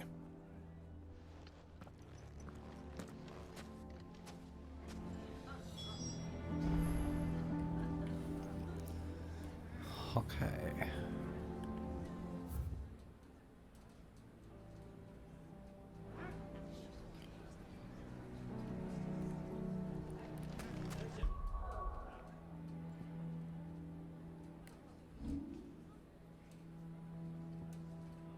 But there's still 2 more to pick up. Holy shoot.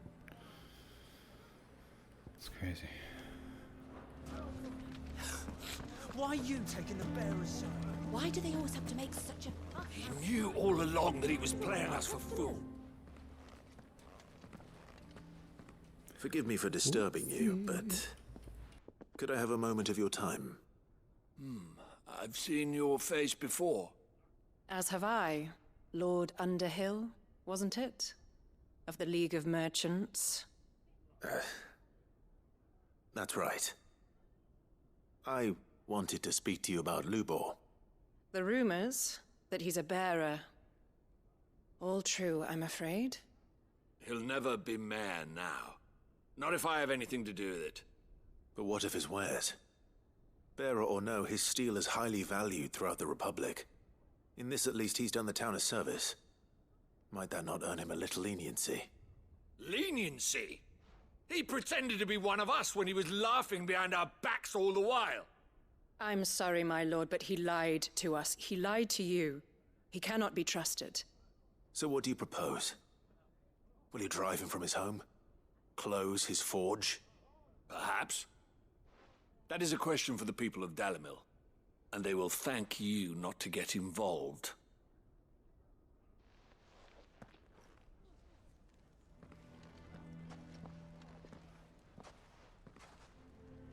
The townsfolk have made their minds up. There was nothing I could do. Nor I. Conrad and Natalie refused to consider anything but their own wounded pride. You never know. Once their anger is cooled, they might see things differently. For now, we should report back to Lubor. All right.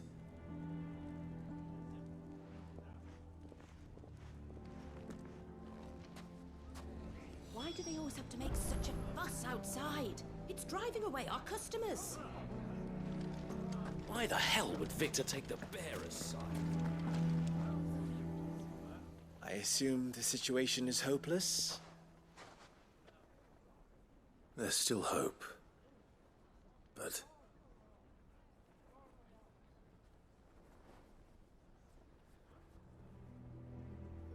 But perhaps not in this lifetime, I think it's fair to say. You mustn't think like that, Lubor. Give them time. They'll come around. We'll talk some sense into them in the end, you'll see. No, you won't.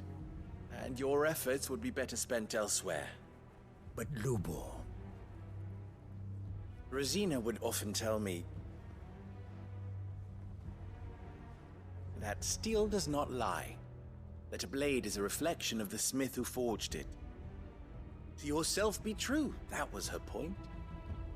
Rather an ironic one when you consider that her life was taken with a blade of her own making.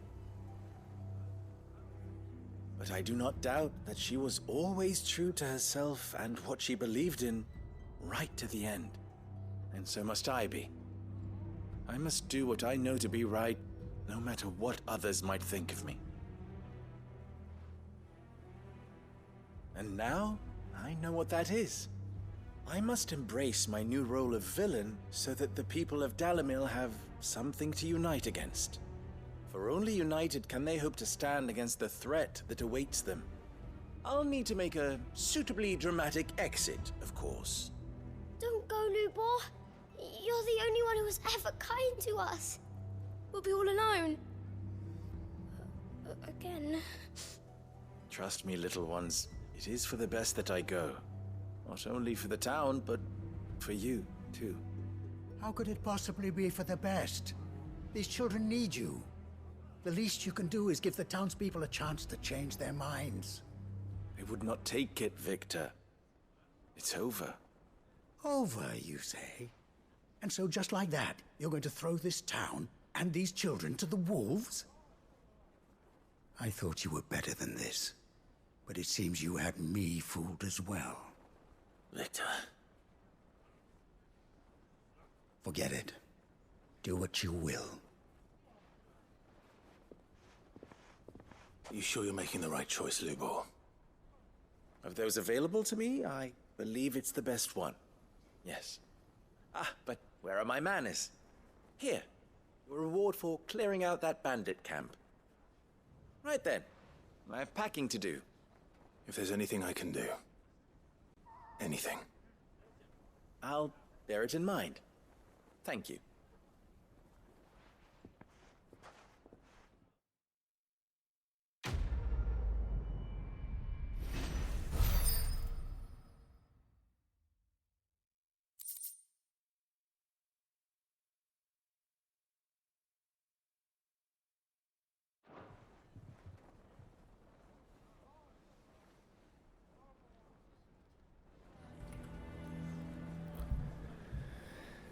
That was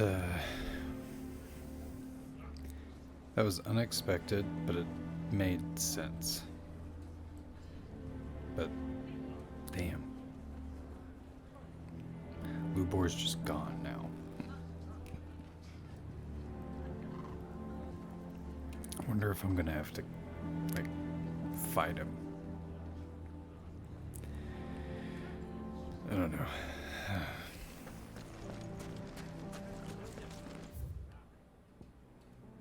It's really unfortunate. That's what that is.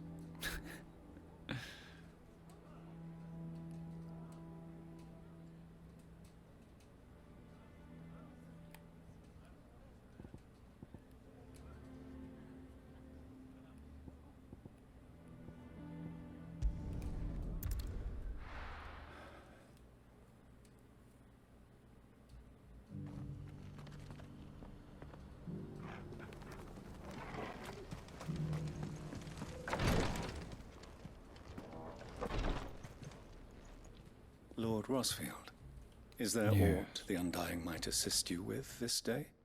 Perhaps. My brother said that your order was helping him with his quest to uncover Ultima's origins. Have you learned anything of note since last we spoke? Little and less, I regret to report. I see. Be assured, however, that we will not rest until the truth is known. Even now, our archaeologians scour ruins in every corner of the realm for traces of Ultima's touch. Fallen ruins, I take it. Dating back as far as Phoenix Gate. Indeed. Ultima's thralls are oft sighted among the remnants of the fallen civilization, as if protecting the secrets concealed within. Secrets we'd see unearthed. Should our methods be of interest, my lord, mayhap it would please you to observe some of our number at work. Would that be possible? Of course. A survey is being conducted not far from here. Perchance you are familiar with Kretov, a small hamlet built around a fallen airship. I was due to visit my colleagues there to collect their preliminary findings, but if you would consent to do so in my stead, I'm sure that they would be honored to relate any discoveries they have made to you directly. All right. I'll go and meet with them. They will be most gratified, I am sure. Might I suggest you take the road through Titan's Wake? It will lead you straight to the village after but a short walk. Thank you. I will. I wish you a safe journey, my lord. May the Firebird's flames burn ever in your heart.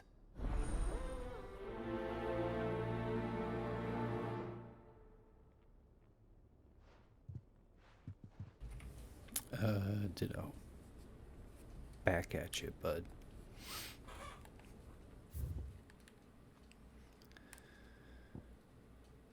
Huh.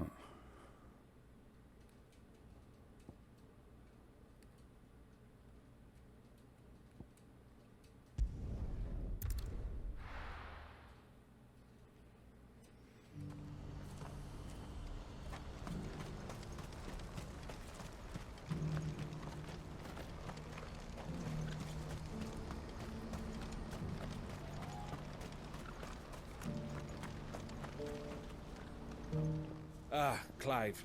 You'll be pleased to know that the negotiations are progressing well. That is good news. Yes. Our comrade in Randala has just sent word that the contract should be signed very soon. But I still have much and more to prepare. It's a huge undertaking moving this many bearers at once. You couldn't do me a quick favor, could you? What is it this time? More wild beasts? Nothing like that. I just need you to go over to the caravans and ask El how long we have until the bearers arrive. Find out exactly how much faster I need to get all these supplies moved. All right. I'll go and ask. Thanks, Clive. I owe you one.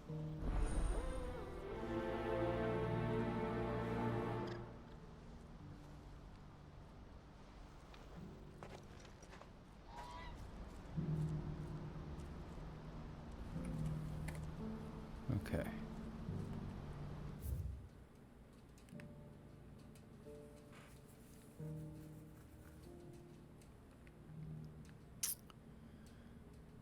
I think I've now picked up everything in terms of side quests. Right? Oh, that's an extra one. Yeah. Okay, so there's 4. Yeah.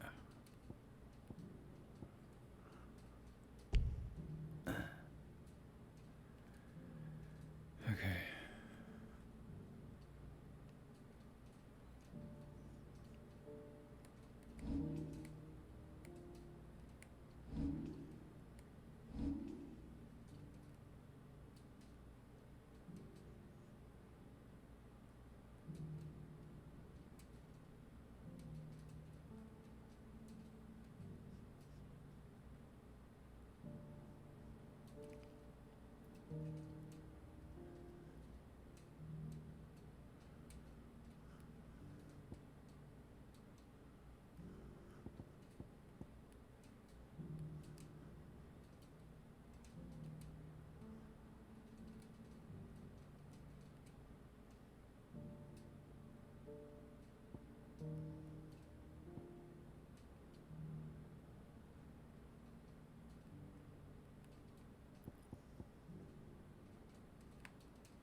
I think it's time to take a break.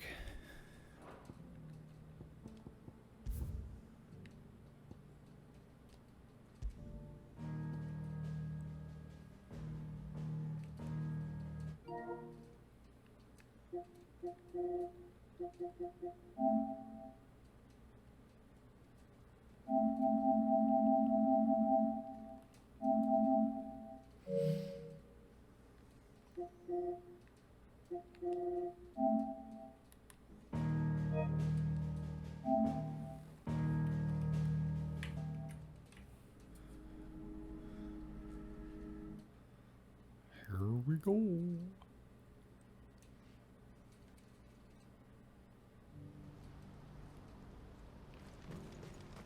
What's happened?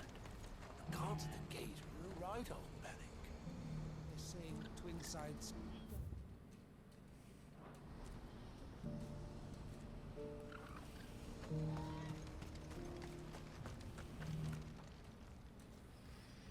Don't blame yourself, El. This is their fault, not yours. I know, but... No buts about it, all right?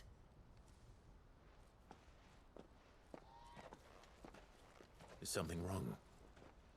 Vonnie came to give me a message from our intermediary.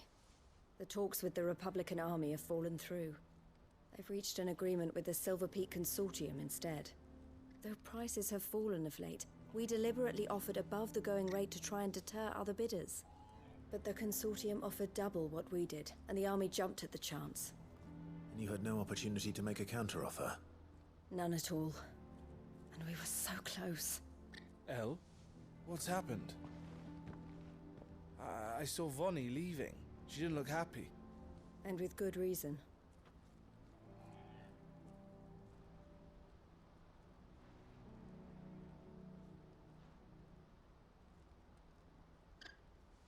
But I thought we were the only ones the Fist were speaking to about the bearers. How did the Consortium even find out about this? It's not so surprising. They have ears all over the Republic. This isn't over. The Consortium will have to sell these bearers eventually, and at the price they paid, buyers will be few and far between. I'm going to Randalar myself. Alone? You sure that's wise? Are you offering to be my bodyguard? How kind. Meet me at the checkpoint near the capital gates. I'll send an owl ahead and request a meeting. You go to Cashlock, Theo, and get everything ready. We've waited far too long as it is. Even if I fail to free these bearers, there will be others. Someone needs to prepare the place and keep any prowling beasts at bay. Oh, and that's me, is it? Well, it looks like I'm following orders till she gets back from meeting the Silver Peak Consortium, who've been doing their best to undermine our scheme. She'll never join them after this, surely. No, she said it herself. She still has plans for Cashlock, even if this one falls through. She means to stay with us, then. I can't say I'm not happy to hear it, but... is this what she really wants? You have to trust her. You're right. It's what she wants now. And if Elle's off fighting for the cause, I should do my part too. So I bid you farewell and safe travels, my friend. I'll gather my men and leave for Cashlock. We'll make sure the place is well stocked and defended.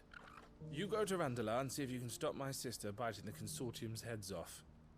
If she won't consider her prospects, someone has to. I'll do my best.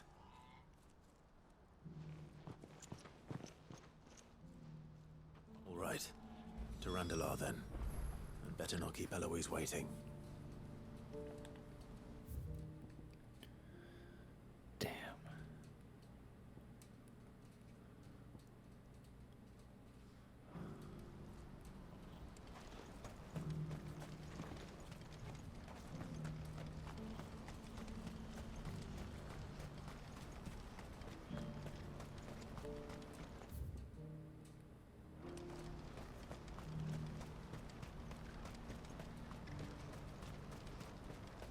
What I wouldn't give for a hot meal. Looks like this is the end of the road. When are they gonna let us through?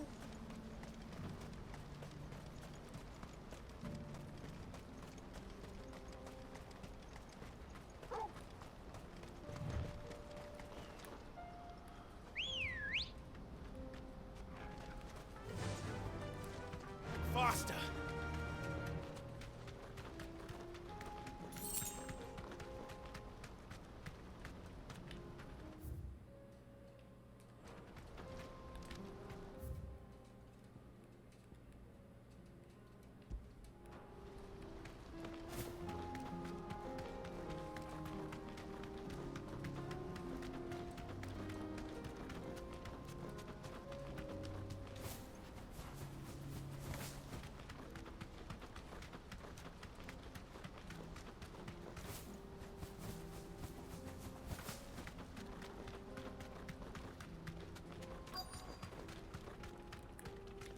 Be safe.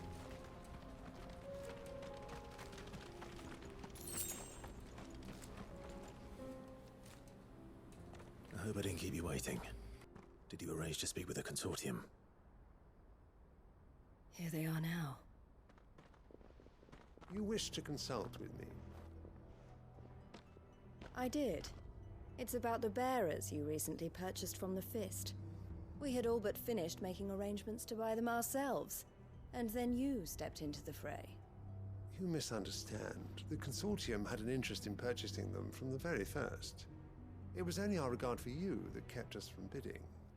But your hesitancy in accepting our offer to you suggested that the regard was not mutual. And so we resumed our business. I did not hesitate. I am simply not inclined to make such decisions without first giving them due consideration. But what is done is done. Come then. How much do you want for them? Alas, you are too late yet again. We rarely take on such unconventional merchandise without a purchaser in mind. The bearers belong to him now. Who is your buyer? A trader from across the water. A most demanding fellow, if it's any consolation.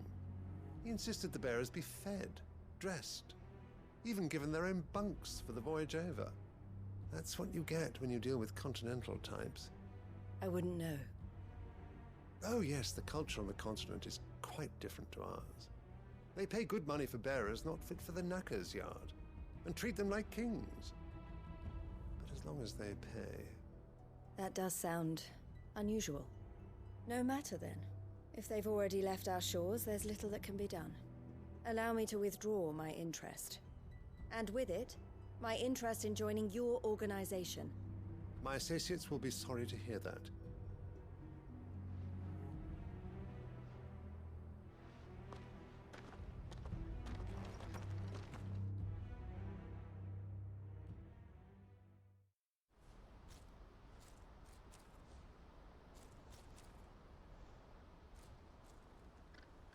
I'm sorry you weren't able to save them.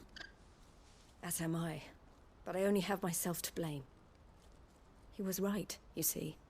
The Silver Peak Consortium did intend to buy those bearers before I did.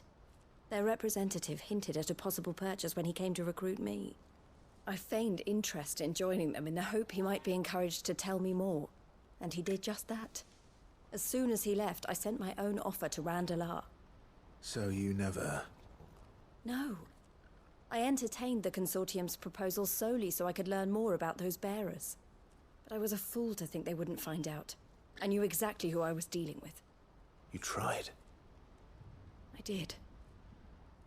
And if what he said was true, the bearers are to be well treated. Which is something, at least. But they deserved more. I wanted so badly to see them freed. Eloise! Eloise! Word from Cashlock. The village is under attack.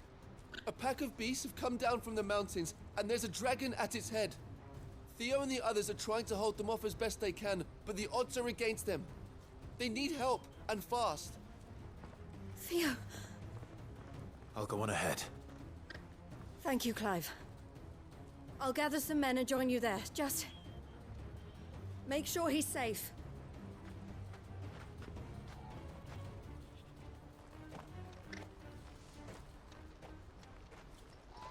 Hold on, Theo. I'm coming. Phrasing, Clive.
No need to ride from here. What's the situation?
Where's Theodore?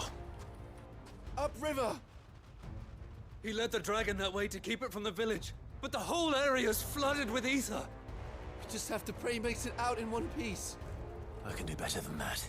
Torgal, with me. This looks like a job for Ether Man.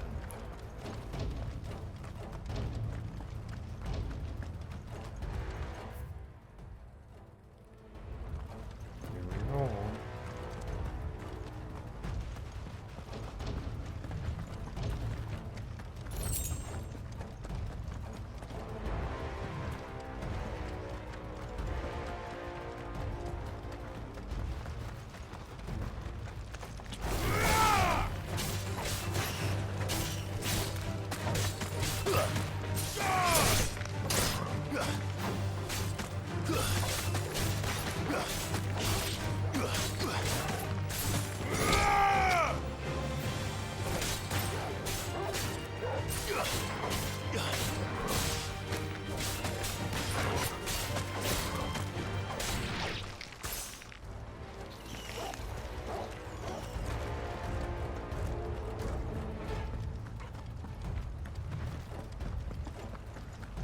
Where are you, Theo?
Damn it!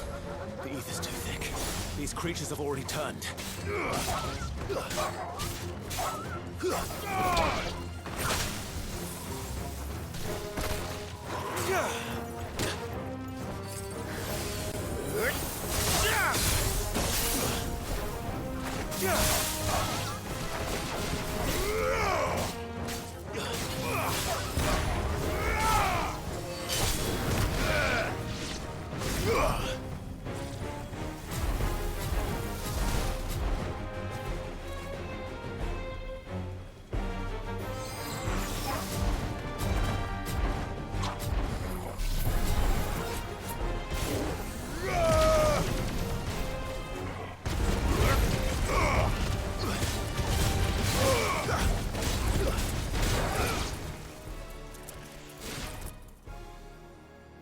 I can't waste any more time. I need to find Theodore before that dragon does. No shit. Whoop. Maybe the dragon found me. Looks like it's found me. That's what I said. This thing's turned as well. This isn't going to be easy.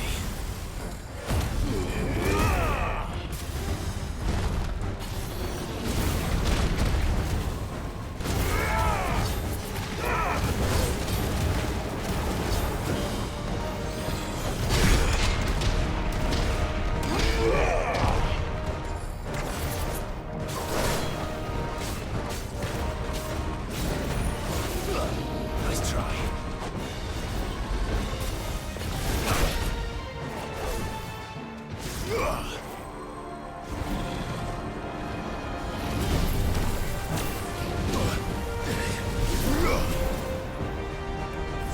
No.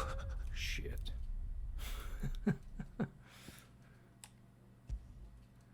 I was not paying attention. Not paying enough attention anyway.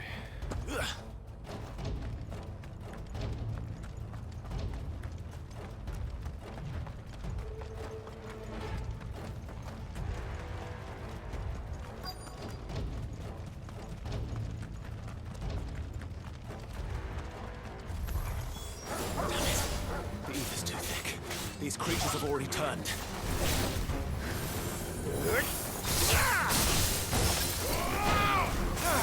Pizza! Over here!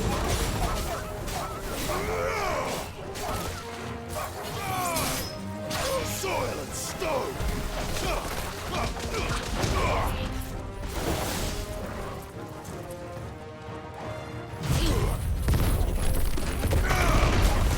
Enough!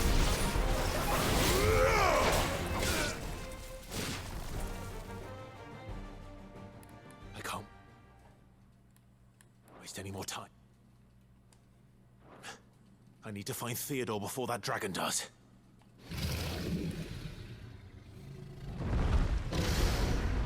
Looks like it's found me.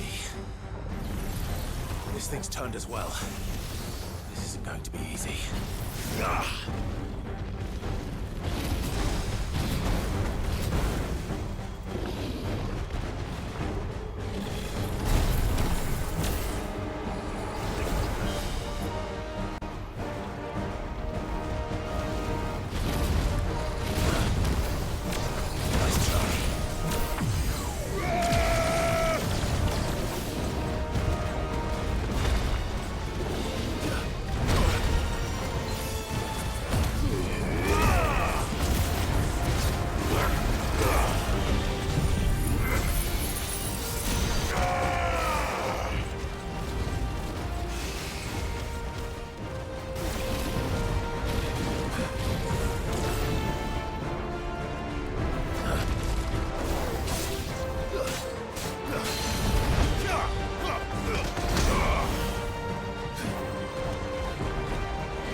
Nice try.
I'm a better dragon.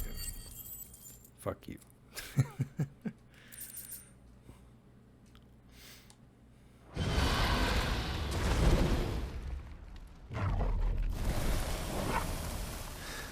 alive? Theodore, you had me worried for...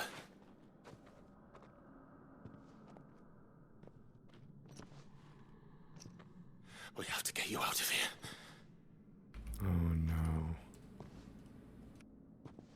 I think it might be a little too late for that. Bearer or no, there's only so much ether a man can take, and that Drake just wouldn't let me leave. You have my thanks, Sid, for finishing what I could not. For keeping Elle's dream. Theodore!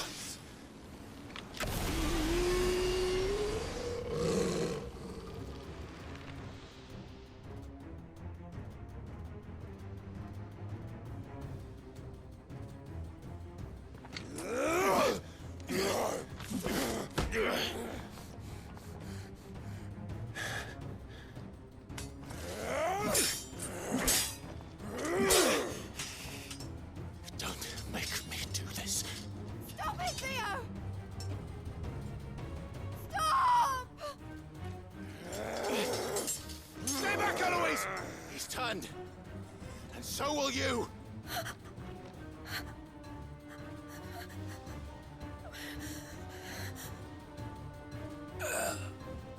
Elle.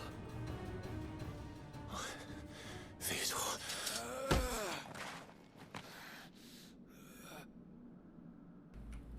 Take Do we have any debate sense into him? of my sister. Oh, he's just gonna die, I guess. Goodbye, Elle.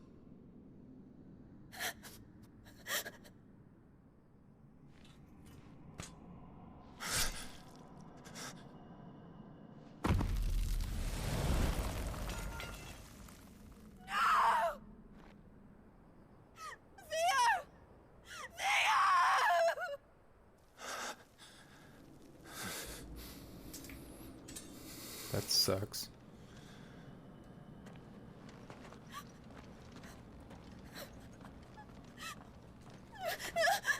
I wasn't expecting...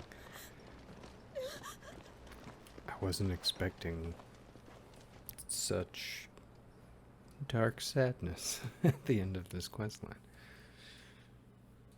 They just kind of surprise you with that shit, don't they?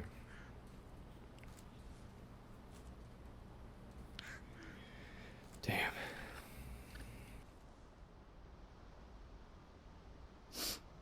Thank you, Clive. I think I'll be all right now.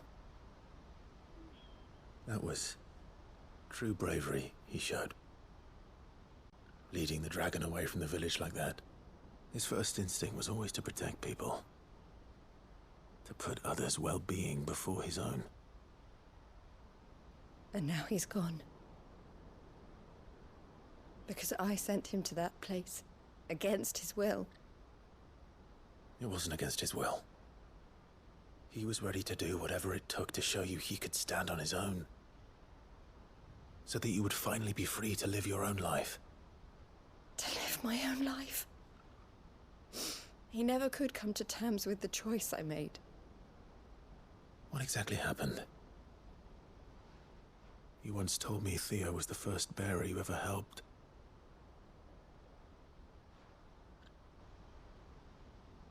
We grew up in Canva. We were born to one of the great trading houses. And I was chosen to inherit the family business. I had my father's head for figures, you see. Theo did not. While I studied the art of commerce, he played at soldiers instead. A late bloomer. In more ways than one. For unlike most bearers, it wasn't until his 15th summer that his powers awakened. My parents tried to drive him out of the house and into the care of the constables.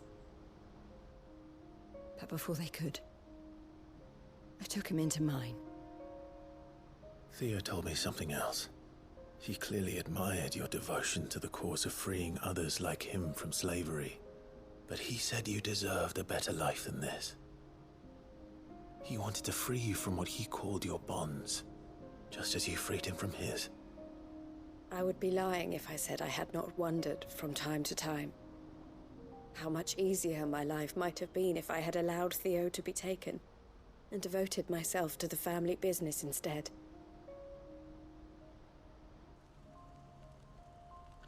But I have never regretted the decision I made. Being with my brother meant more to me than tradition or reputation. I only had to look at him to remind myself of that night and the choice I made, and the fact that I would make the same choice again in a heartbeat.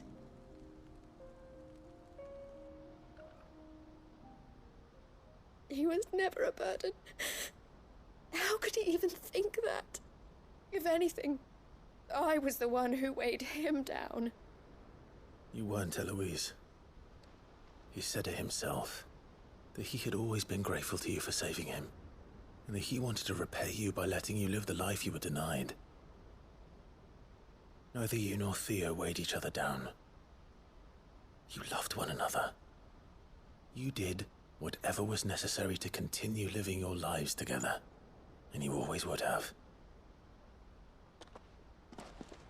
You're right.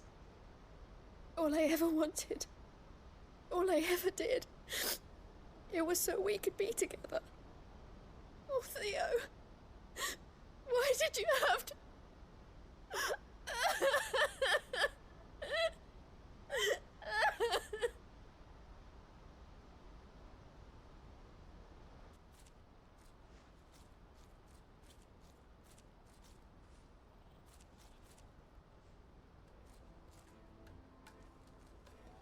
I know Theo wanted me to move on, but I'm staying here at the Crimson Caravans to continue our work.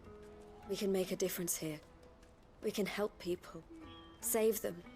I need nothing more from life than that. So I'll carry on doing what we do, ensuring that goods, people, bearers get where they need to be, bringing smiles to people's faces just like we always have, and to Theo's, wherever he is. This is the life I have chosen. The life I will always choose.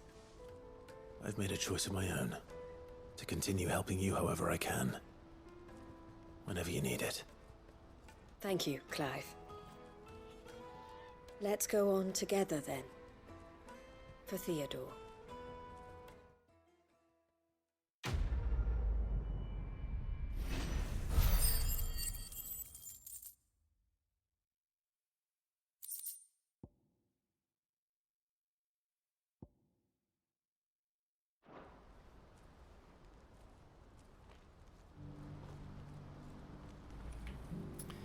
Okay.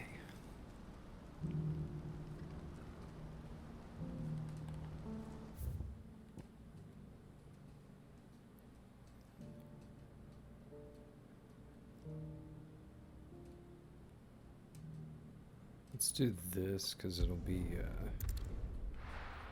somewhat quick.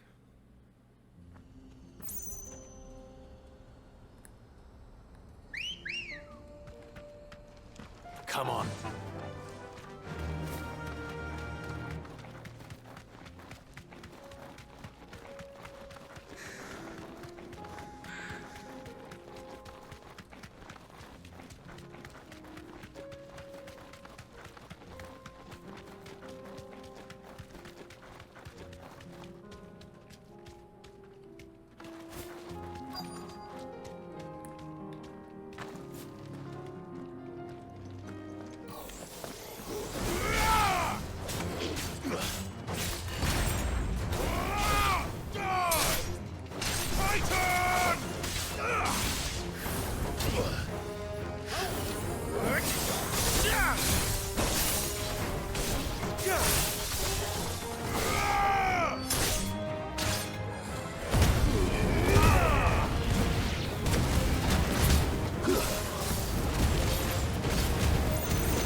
Noise.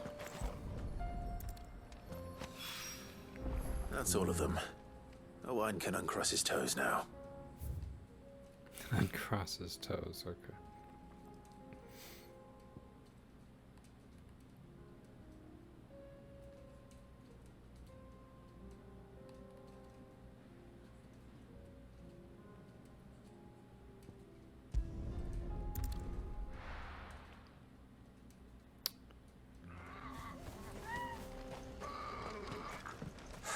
So Dravost is still standing.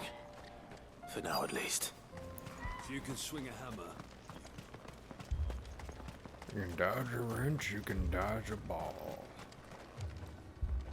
Clive! You're here! And the Akashic? Mostly off to the north still. But I spoke to Doris's scouts and it turns out things are worse than I thought. There's swarms of them out there. Told old Snotty to be ready to seal the north gate. That should buy us some time if we need it. Enough for the villagers to barricade themselves inside their homes, at least. Well done.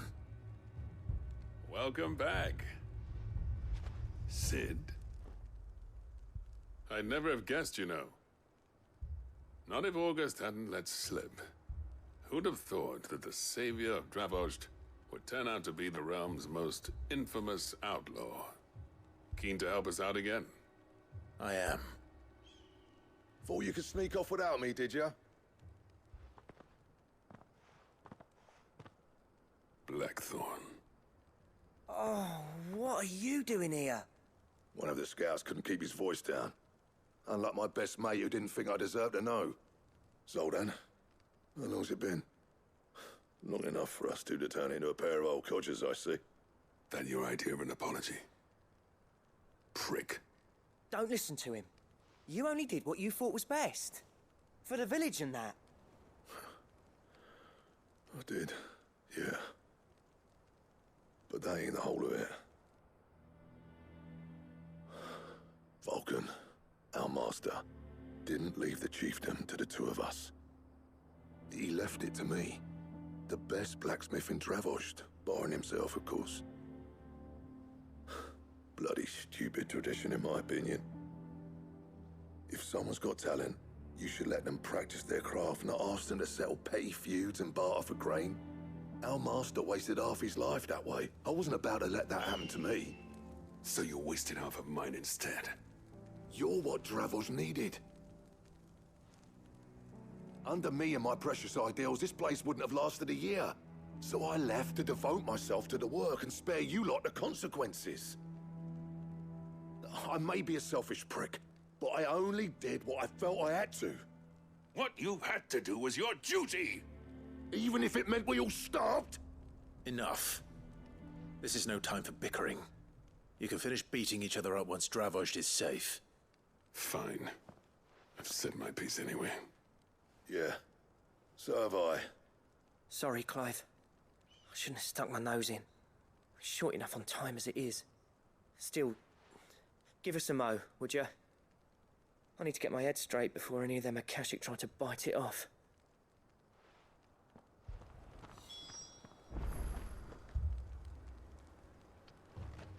You, ready for the off, then? We can't afford to waste any more time. Right you are. Might be worth having one last word with the scouts, though. Don't want any nasty surprises, do we? Oh, and Blackthorn, you and Zoltan might be better off staying inside the... Akashic on the move. How close are they? Within sight of the walls, and there are more coming up from the mines. What was I saying about nasty surprises? They'll wash right over us if we stay out in the open. We're pulling back behind the gates. Good idea. Get yourselves inside, but keep your weapons handy. Understood.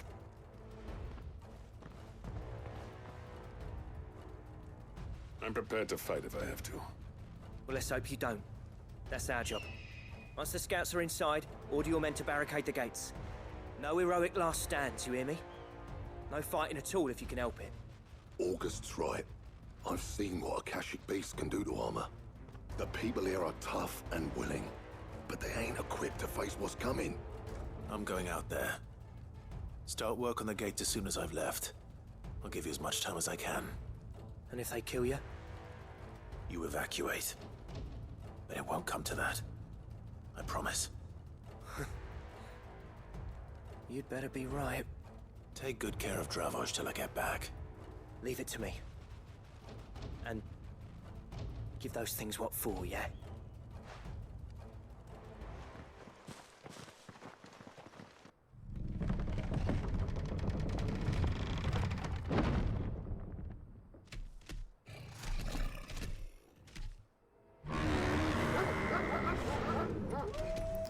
All right. Which one of you's first?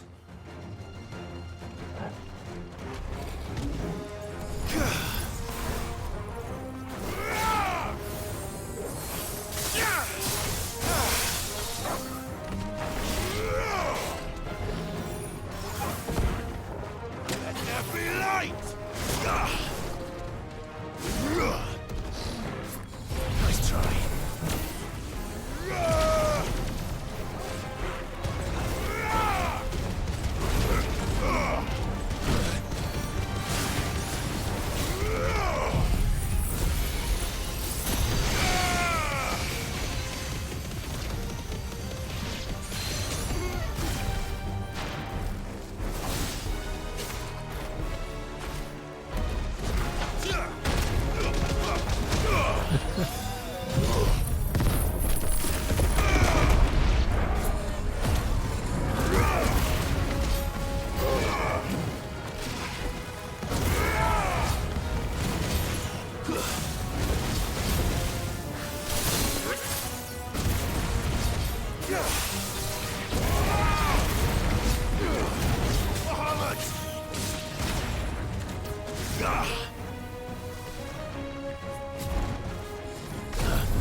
Farewell.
Is that it? Apparently not. Apparently the fuck not. It's a chimera.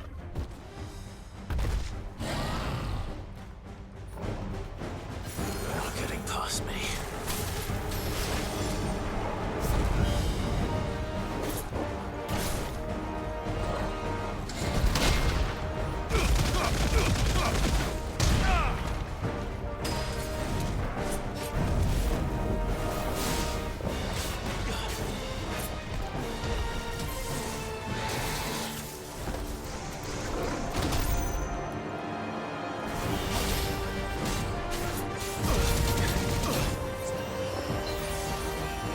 He's a good boy.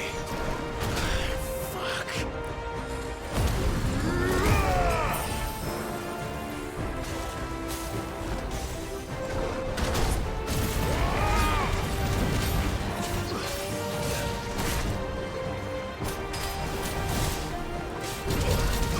Come on. Seriously.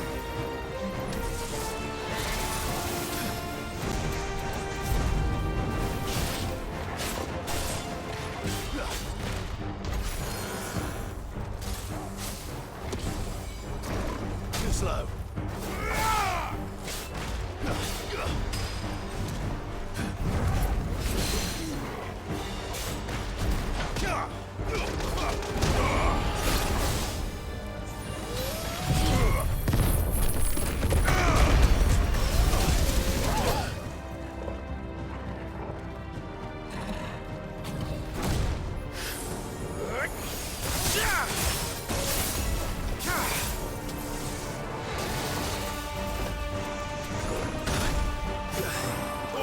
Kill!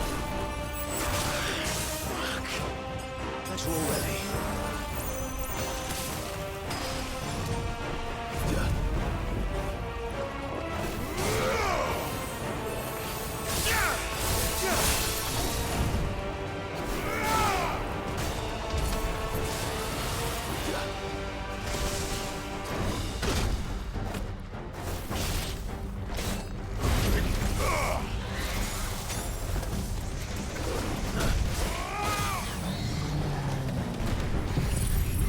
Titan!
Now, the question is, did I miss any?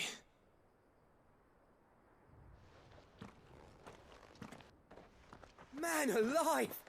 You're still in one piece!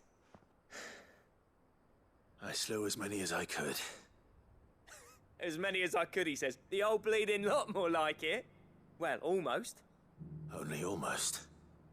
Yeah, one or two did try to sneak over the wall. But we got the bastards, don't you worry. Good.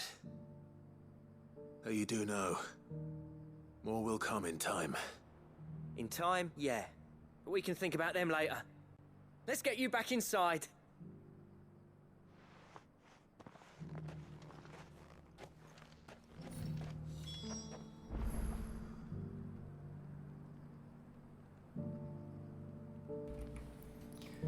Okay.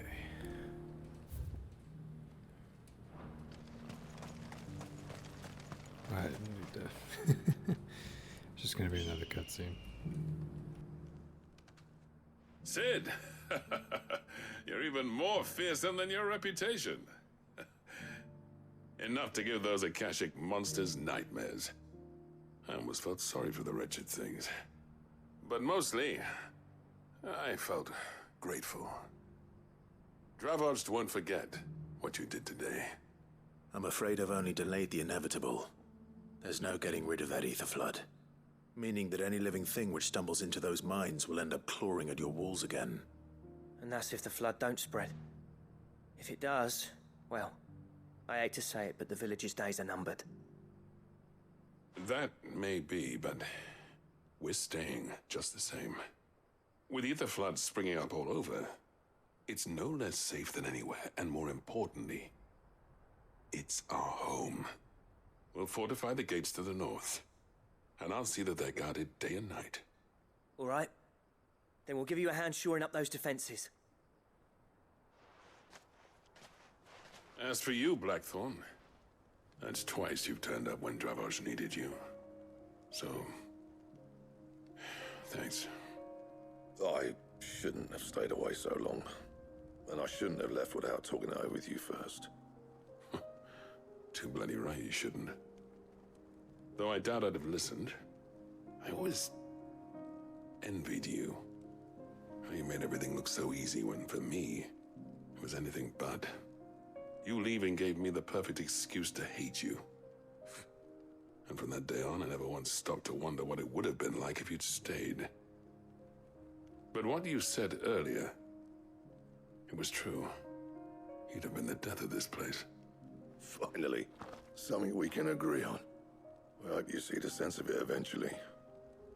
You kept this place alive. Alive, perhaps. Wealthy even, but Dravosh isn't what it once was. Our work used to be the pride of Dalmekia. Now, we churn out the same rubbish day after day because it's easy and turns a profit. It's not about the craft anymore. I wouldn't send my sons to war wearing the shit most of our smiths are making. I've kept working, honing my skills, trying to lead by example, but no one sees the point. The average castle apprentice has as much passion for the craft as our current lot. Come back to us, Blackthorn. Remind Dravosh what a true master blacksmith looks like. I'll even man those bellows of yours if it means we can work at the same forge again. That's a kind offer. Kinder than I deserve. And I wish I could accept, but I'm needed elsewhere. There's people who trust their lives to my steel, and I daren't let them down. Fair enough. But that doesn't mean I couldn't visit from time to time. Let's see if we can't rekindle this town's passion for the craft, shall we? I'd like that. Just be sure to tell Snotty to let me in the next time I come calling, yeah? Knowing him, he'd let you in anyway. Blackthorn. The Master Smith turned outlaw, back in my good graces. I never thought I'd see the day.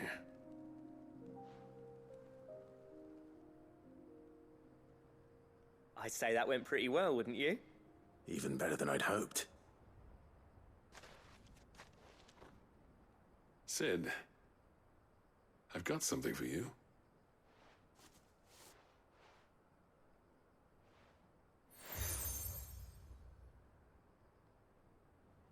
And this is? A token of our lasting gratitude. But I'm of a mind to make you a far grander gift. Designs for a certain sword have been passed down from chief to chief for generations. Now hold on, Zoltan. There's a reason no one's made that blade in centuries. There's not been a craftsman equal to the task.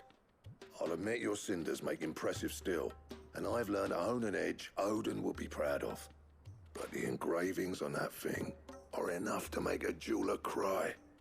And they're not just for show, either. Have you forgotten what brought you back to Dravost in the first place?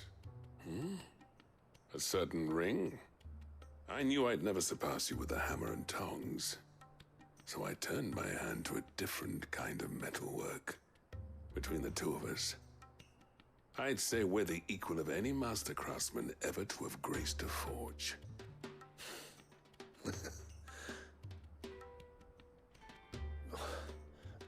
You know what? I think you might be right. Clive, you wouldn't mind if Zoltan came back to the hideaway, would you? He's more than welcome, as long as he can keep our secret. Right. Zoltan, get your tools. We've got a legend to forge.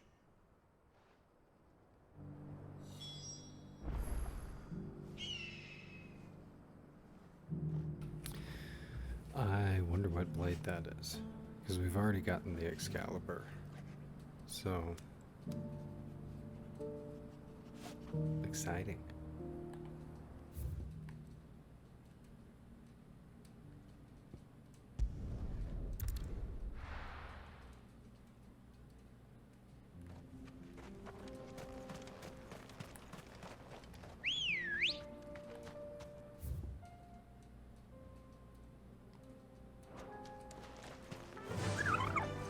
Fly, Ambrosia. Ambrosia.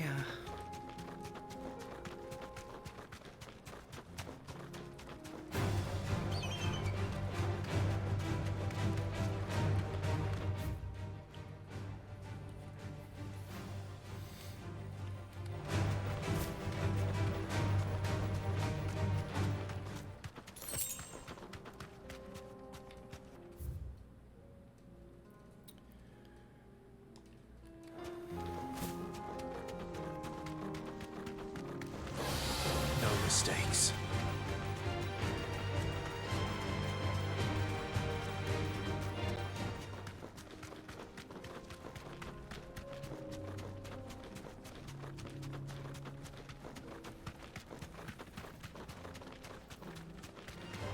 Don't get surrounded.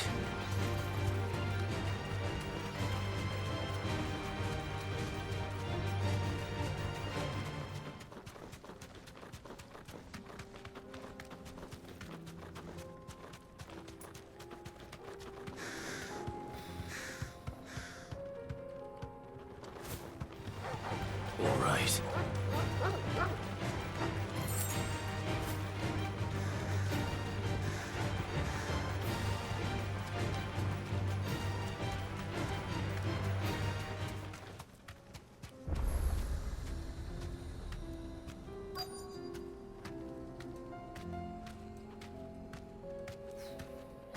It was a long run. Thanks, Gal.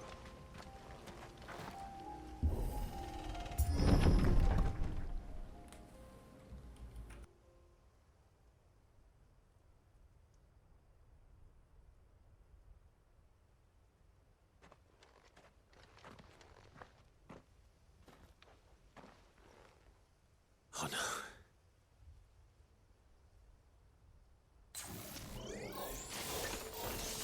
You'll pay for this. May still be survivors.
Whatever that thing is, I'd say it's their leader.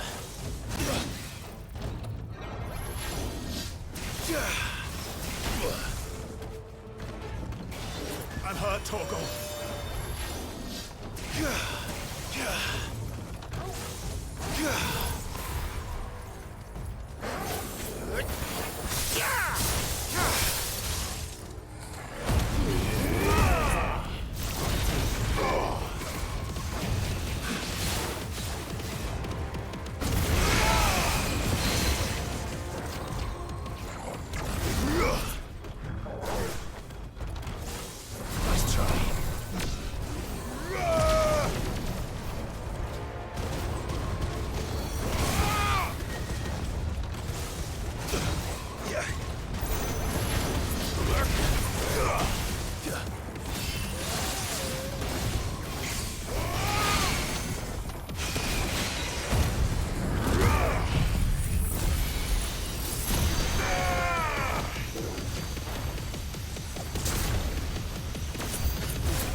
Nice try.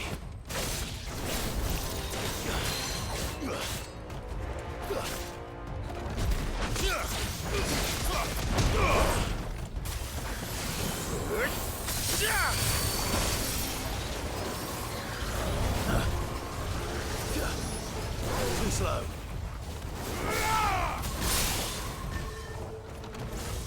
Nice try.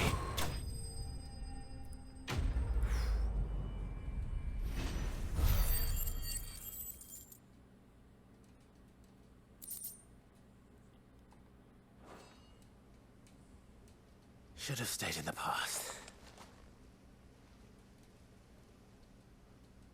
These must be Cyril's colleagues. You have our thanks, stranger. Who are you? Ah, forgive me, my lord. I did not recognize you. You are Lord Rosfield, are you not? We are archaeologians, tasked with surveying this site. When the echoes appeared, our brothers here occupied their attentions. Thanks to them, and to you, we were, for a mercy, able to see our duty to its conclusion. You call that a mercy? Your brothers might still be alive if you put their safety before your duty. Surely this survey wasn't worth dying for. We are charged with uncovering Ultima's origins, a duty of the highest import, as I'm sure you will agree. And you think your dead brothers would agree with you too? I know they would. They gave their lives for the cause, an honor to which all Undying aspire. Now, to what do we owe the honor of your presence, Lord Marquis? Cyril told me of your work here, and I agreed to collect your findings in his stead. I see. That is most kind. Pray, take them then, with our humble thanks.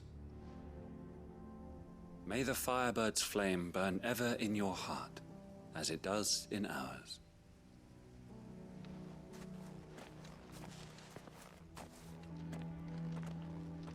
It's one thing to lay down your life for another, but for a survey... I suppose I'd better get this back to Cyril.